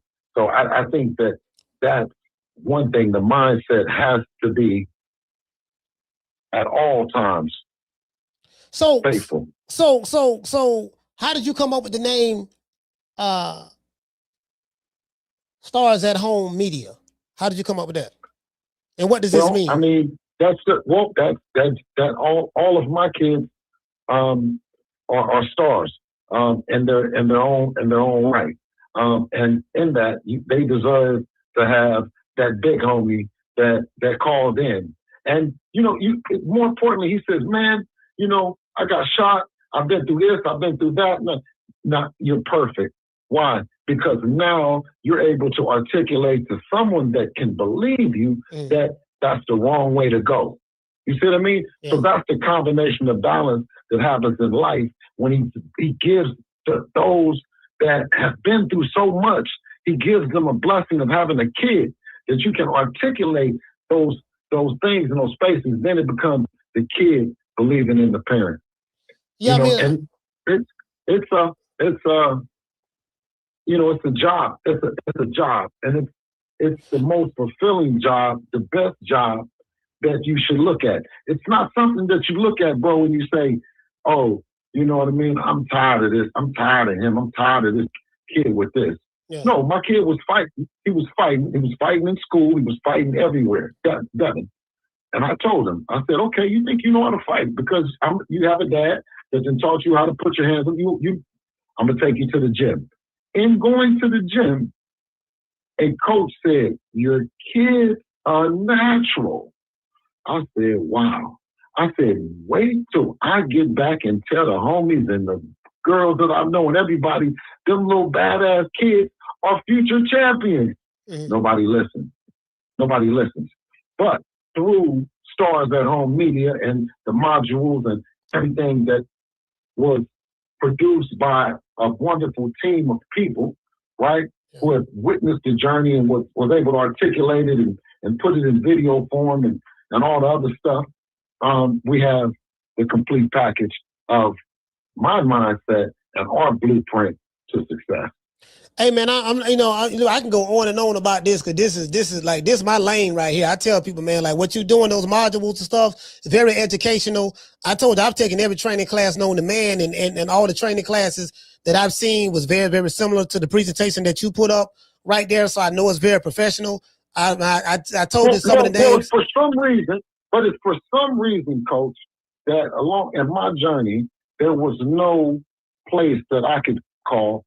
And I consider my family as a high performance family. I consider my kid as a high performance kid and alike. But there was no place for me to go to get support, education, or any of those things from professionals that have went through it.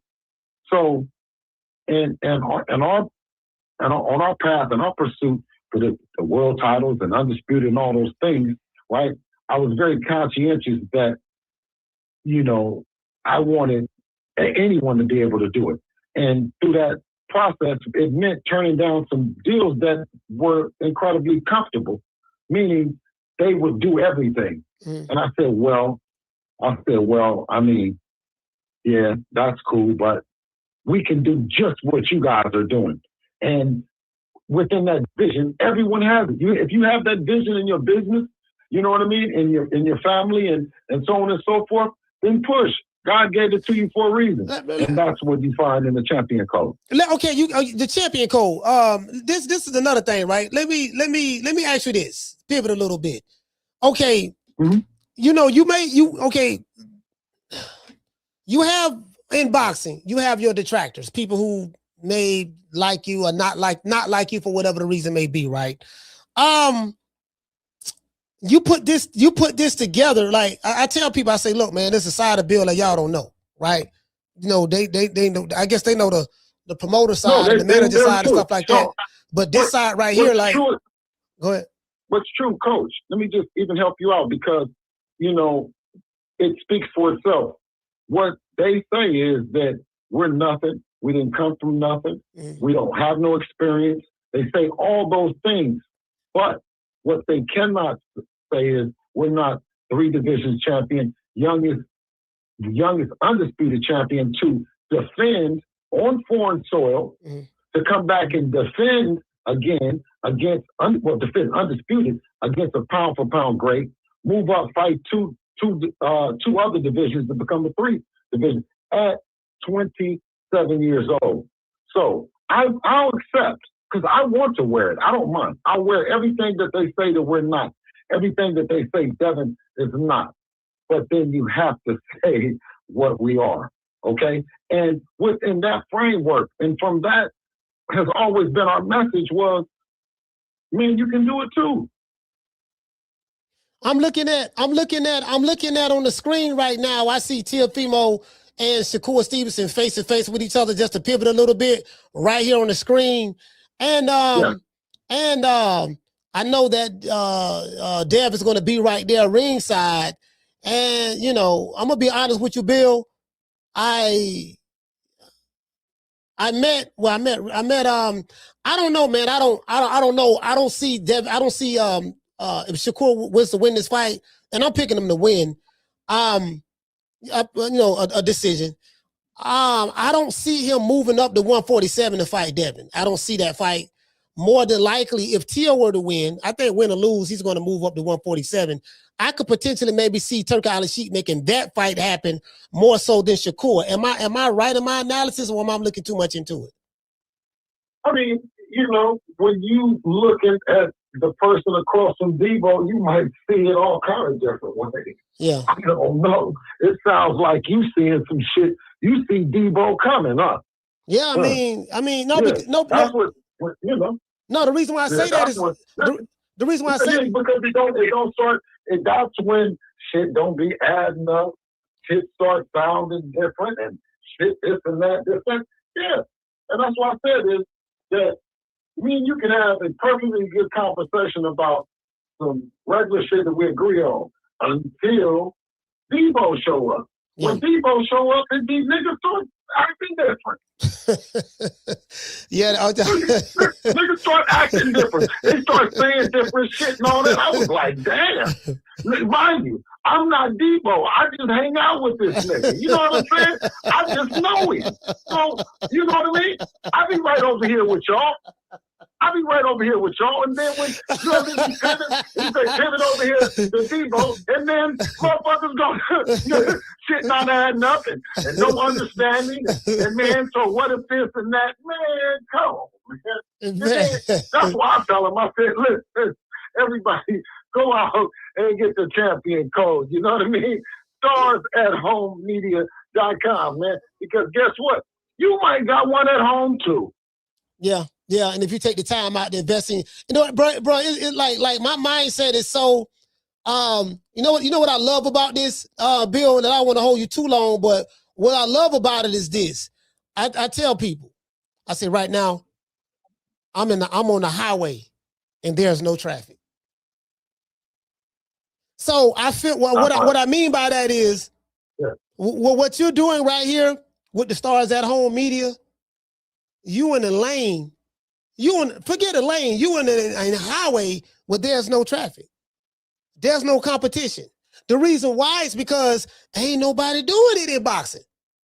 Nobody who putting together a program called the Champions Code. Ain't nobody doing that. And I can imagine the type of work, the time, and the money that it took in order to put this together, to bring this from a vision into reality. You know why? I can imagine. Coach, but you know why? Is I told the people, I said I didn't come to steal no fighters and lie to no people and steal no money and no shit like that, right? I didn't come telling nobody that. I came and told them that I'm in boxing because I found a star at my home that's a fighter, and you dig, and that's what it was. Period. And when we look back and those tools and that mindset that you're going to need when dealing with a guy like Gray, who makes no sense at all for why he feels that way about your brand, right? But you have those challenges in whatever kind of business. So it's about mindset, it's about staying focused, it's about resilience, it's about all those things. But Coach, if you go to my Instagram, can you just play one clip? It won't take that long. Yeah, I'm on your IG right now. Which clip? Okay, go to the first one. It's called it's the 6th post down, number 6, where you see the white house. You see the house. Before we talk about discipline, right here. Before we talk about consistency, before we talk about leadership, you need to understand something that changes the entire game. A high-performance kid, an elite athlete, a client will always go harder, stronger, and longer for their own passion than your expertise. And that's not a challenge to you, that's a blessing, because your real expertise isn't the sport. It isn't the technique. It isn't the drills. Your real expertise is bringing out the best in them. When their passion aligns with your vision, that alignment becomes the breeding ground for success, not a recipe, because this isn't cooking. This is growth, this is development, this is belief. And belief grows in the soil of alignment. Physical fatigue, anybody can get tired, but mental fatigue, that's where most people break. Champions, they're built in the mind first. You win when you understand how to lock in, how to control what you can control, how to tune out the noise, how to build an environment that pulls greatness out of the person you're leading. Your athlete isn't supposed to match your vision. Your vision is supposed to support their purpose. Before we talk about discipline, before we talk about consistency. That's it. That's it. All right, yeah, man. Hey, y'all, I like this. Very, very well done. Very well put together. You know, it's very, very nice. The team, you know, you got a good team to really put this together. Bill, in closing, what can we expect from Deebo Dev this Saturday? We know he's been invited by Turki Alashikh to pull up, to work alongside the other great announcers at the Teofimo and Shakur Stevenson fight. Keyshawn Davis is going to be there. Keyshawn saying that he want to move up, and I'm hearing they say he want to fight Dev. I'm hearing a whole lot of stuff. Richardson Hitchens say he want to move up and fight Dev. I'm hearing all of this stuff. Realistically, do you know what will more than likely happen after the outcome of this fight this Saturday, as it relates for Devin Haney? Devin is the one that just kicked some ass, and he's the one that then showed up. Tell me who else is doing that. That's Deebo. That's Deebo energy. You dig? Because he could be somewhere doing anything else in the world but pulling up on pound for pound guys that he got a name and a list and all this shit. I told you, you never can, Coach.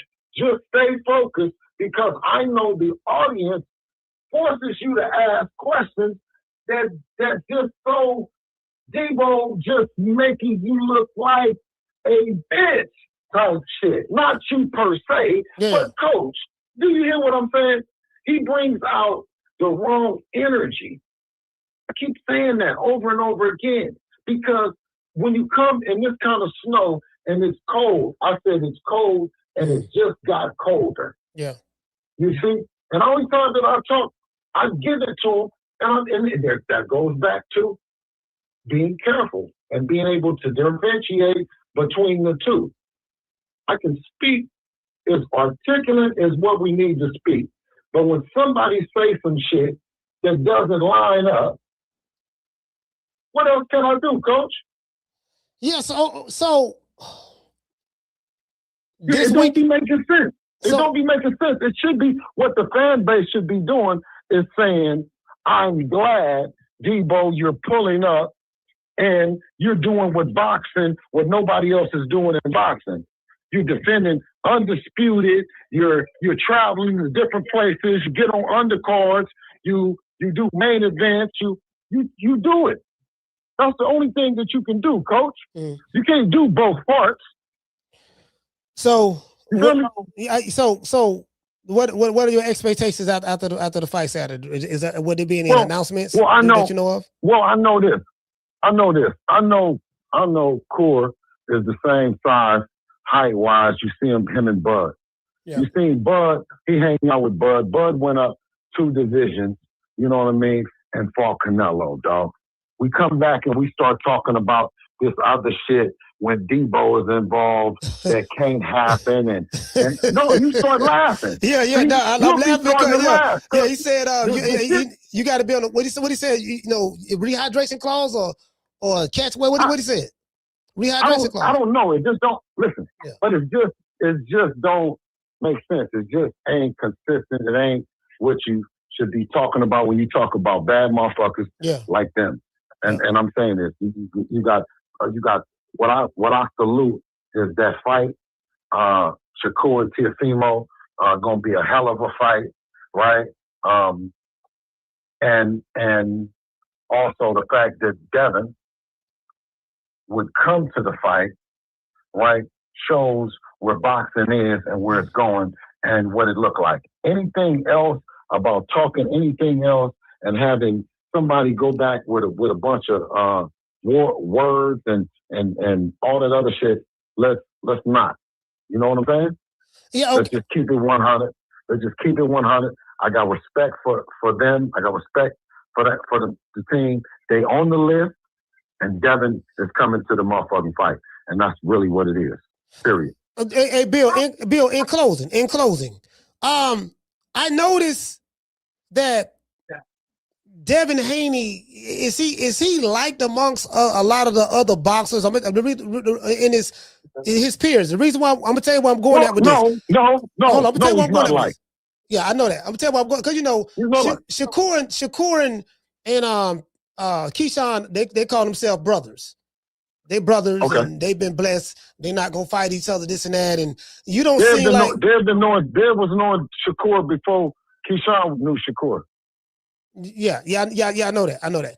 And so, Okay. do Dev have any brothers in boxing or anybody? I don't see him hanging out with none of the fighters. Why is that? Is it he choose to do that, or Listen, why is that? Did anybody's face on the Mount Rushmore of boxing have any brothers? No, none of them. Okay then, the motherfucker was a little kid. Motherfucker as a little kid. No, as a motherfucker, that's what I'm saying. As a motherfucker, as a little kid, you know, you grow up and you chasing the greats and you looking at the greats. It's our job, you know what I mean, as a team to support and keep you focused on what you own. You know what I'm saying? We ain't introducing and being friends and brothers to nobody in fucking boxing, man.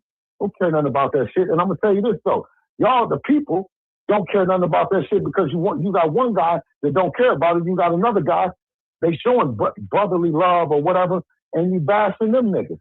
So either way, them niggas is getting bashed, but we don't give a fuck because it was Devin Haney versus everybody from the beginning, and it's still Devin Haney versus everybody. We ain't never got it twisted. Period. Bill, in closing, is there anything you want to say to the audience before you leave?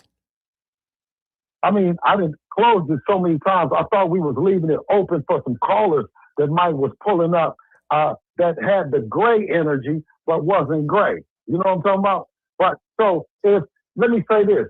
Shout out to the True Media Podcast. A hell of a group, a hell of an audience, and I had a hell of an opportunity to come on here with a hell of a fighter, Deebo Devin Haney. We're in New York. You in New York too, Bill? Absolutely. Okay, all right. Okay. Absolutely. All right. Hey, listen, absolutely. This is a great fight. It might not be a big fight, but it's a great fight. Great fight. I like the fight. You see what I mean? I like it. And we support boxing. We love boxing. We love the community. You know what I mean? And our way of never downing the fighters was putting them on the list, right? And giving them their rightful position and as an opportunity to be in the ring with a fighter that's moving towards the Mount Rushmore of boxing. That's the only thing is the guys are in our way. All right, man. Well, listen, man. Bill, shout out to you, man. Shout out to Bill Haney, Deebo Dev. Shout out to Shakur Stevenson, Teofimo Lopez, even though I don't like Teo, but you know, I put my personal biases aside. You are a hell of a fighter. I cannot take nothing away from you. And shout out to everybody on that fight card, man. We're gonna have a good show. Hey, listen, and to Teo, if he wins, you know what I mean? We didn't say anything bad. So you know how Teo say, well, you know, you said good things about Shakur, so go ahead and fight Shakur, or you know how they do it, man. You know what I mean? We here. I speak. You know what I mean? From the mountaintop, I'm with Devin Haney, bro. In closing, you guys have a great night, man. And we'll talk soon, King. All right, shout out to Bill Haney, man. Salute.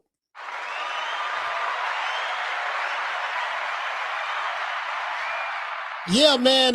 You know, I like this fight coming up. I do like this fight between Teofimo and Shakur Stevenson. I really do like this fight a lot. As I say, stylistically, I think the fight is a lot closer. And the reason why I think it's a lot closer than what the odds say it is because, matter of fact, let me get Bill Haney's name off the screen. It's because I think that Teofimo is going to have to be willing to go through something in order to get to something. Do you get what I'm saying? No, they say in order to get some ass, you got to bring some ass. That's in boxing. That's in fighting terms, right? If you in order to get something, you got to be willing to go through something. You know, sometimes in order to obtain something, there's an obstacle that's in your way. And, you know, and you have to be willing to go through that obstacle in order to get to that what you want. Some people, they see the obstacle and they feel that, man, this obstacle is just too much for me. It's going to take me too much time to try to get over it, get around it, or go under it, or go through it. So I'm going to just give up. And then others, they climb the mountain, or they dig under, or they dig through it, or they go around, or whatever, right? They do whatever it takes, and they endure whatever needs to be endured in order to get to the prize. Did you get what I'm saying? So, you know, I I like this fight. It's a good fight, and I think Teofimo's going to have that type of mindset in order to beat Shakur Stevenson, in my opinion. You know what I mean? Just really, I think he's athletic enough to make it a fight, to make it a good fight, and yeah, I mean, just make it rough. You know what I mean? No Diddy, but just make it a rough fight. Do you get what I'm saying? Because he's not going to outbox him. He's not going to outbox him. You know, he's going to have to, you know, just all gas, no brakes, to be honest with you. But shout out to and then this is the thing, but this is the thing too now. Teofimo Lopez is not the challenger, he's the champion. So on the flip side of that, Shakur Stevenson can't just sit back and I need Teo to come forward to me and then bam, I hit him with a jab, hit him with 2-3 jabs per round, and that's it, I'm winning. I'm beating his ass. No. You have to take the belt from the champ. So I just want those judges to keep that same energy. Look, fam, in order for you to again, y'all, that's what y'all said this weekend, and that's always been the norm in boxing. When you're fighting the champion, you have to take the belt from him. You can't barely get by. You can't barely just do enough. Like, okay, yeah, I hit him with 3 jabs. He only hit me with 1. I won that round. No. You got to take it. And if he don't take it, then he don't deserve to win that fight. Let's give everybody a round of applause.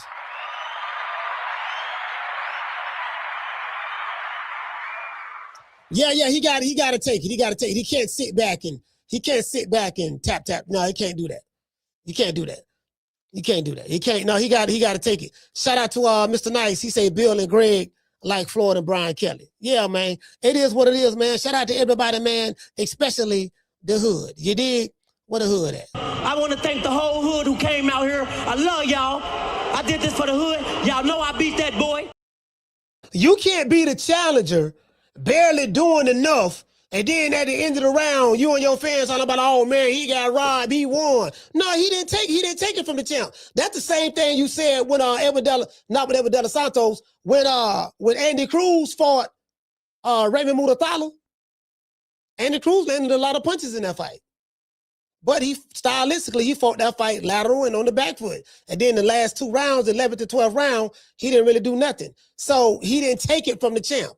Some say he won enough rounds in the early rounds to win. He got robbed, but he didn't take it. So we're going to take that same position against Ever Della Santos, Ever Della Santos versus Raymond Murathala. Keep that same energy with Shakur Stevenson and Teofimo Lopez. You have to keep that same energy.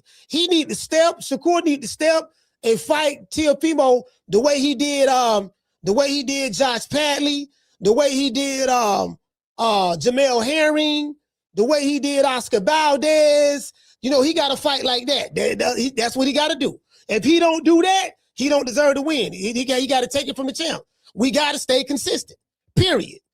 We got to stay consistent, period. Shout out to Shakur. He said he beat that man face up, but he still lost. Shout out to, well, you know, his face is marked up. He got hit, but stylistically, why he lost? He didn't take it from him. He didn't take it from him. I mean, it's simple as that. So, what could he do different what could he do different, Shaw, in order to get a different outcome? Not be on the back foot so much and fight on the front foot. Do that same thing and fight on the front foot. Push him back or hold your ground in the center of the ring. That's it. That's it, fam. That's it. Shout out to Marty King Boxing. Hey, okay. Schoolo. Hey, okay. Shout out to Willie Sumlin. Hey, okay. Shout out to Tony Montana. Hey, okay. The Natural. Hey, okay. Chris Legg. Hey, okay. Summer in November. Hey, okay. Shout out to Aquila. Hey, okay. Shout out to Ramon. Hey, okay. Look here, man. We gotta give you a shout out to my brother Ramon, man. Shout out to Ramon. Man, shout out to Freddie Chapman. Cash out. Shout out to Freddie Chapman. Shout out to Yarmis. Hey, okay. Schoolo X-Man. Hey, okay. Shout out to DC Gray, man. DC Gray don't curse me out. Hey, okay. I'm used to it. I don't been cursed out by better people than Gray. Shout out to Gray, man. Hey, okay. That's, man, I fuss with Gray. I fuss with Gray, man. Great. Nah, Gray, all jokes aside, man, I fuss with Gray, man. I like Gray. Man. The reason why I like Gray, man, because he's probably one of the most honest people you're going to meet. He's one of the most honest people you're gonna meet, man. And whether you agree with him or not, you know, you gotta respect his honesty. You're gonna get truth, his truth, and honesty, you know. So and I respect that. I'm the type of dude, even if I don't agree with you, you know what I mean? But it doesn't mean but I still respect you. As long as I have respect for you, you know what I mean? I'm always gonna look at you in a positive light. I got too much respect for you. You know, it's only when the respect is gone, it's when you start looking at a person a different way. Whether you agree with them or not, it doesn't matter. You know what I mean? So that's what it's based on with me. Shout out to Miss Connie. Shout out to Tila. Shout out to Lisa Bells. Shout out to the lovely La Jessica. Shout out to Mika. Shout out to Some in November. Let's see. We got Mika Some in November. Hello, Davis. Shout out to Jamie from New York. Shout out to A-Sound T. Salute, family. A-Sound, man. I hope it warm up in A-Sound. It's cold here, man. It don't got cold here, dog. It's supposed to warm up, though. I think it's supposed to warm up tomorrow. So, you know, it is what it is. And everybody, man, I'm going to give everybody else a shout out right after these messages.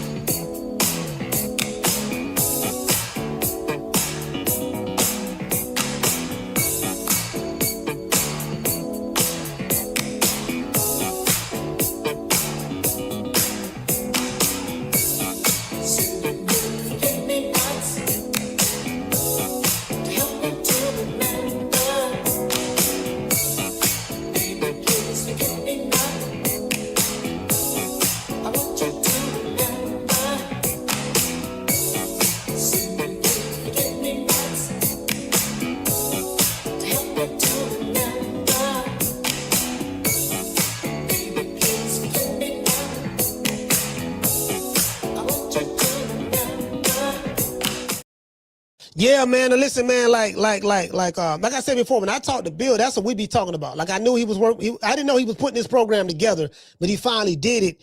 And you know, that's along the lines of my expertise myself. You know, the marketing and background aspect of it. So I told you guys I got something that I'm doing right now that I'm working on. When I come out on the other end of this, you know, we coming out blazing. You get what I'm saying? So it just running circles around this shit. This boxing shit ain't hard. This shit easy. And there's an easier way to do it. There's a way a way you can make a whole lot of money than this shit. Way you can make a lot of money than most boxers, you know, doing this shit. And I ain't gonna talk about it. I'm gonna just show y'all. But anyway, shout out to Mika. Shout out to Ramon, Tony Montana, Cord from Miami, Green Eyes P, Soda Pop. Shout out to Mr. Nice, Cooking with Sir Senior. Shout out to Clint Cummings. He says 18 in Chicago. Lord have mercy. Let's see. We got Yarmus, A-Sound T. Shout out to Miss Connie. Shout out to Miss Sheila. Major League. Shout out to the lovely Akila. And anyone else out. Shout out. If it's anybody else I forgot, I do apologize. Mr. Borey, whoever the case may be, I apologize, man. We ran a little late today. I do apologize about that, man. But much love to the family. I see you guys tomorrow, man. 10 to run Fridays. Matter of fact, probably be Mama Hopefield Fridays. I think Mama Hopefield might call out sick tomorrow. I don't know. Mama Hopefield might call out sick. I don't know.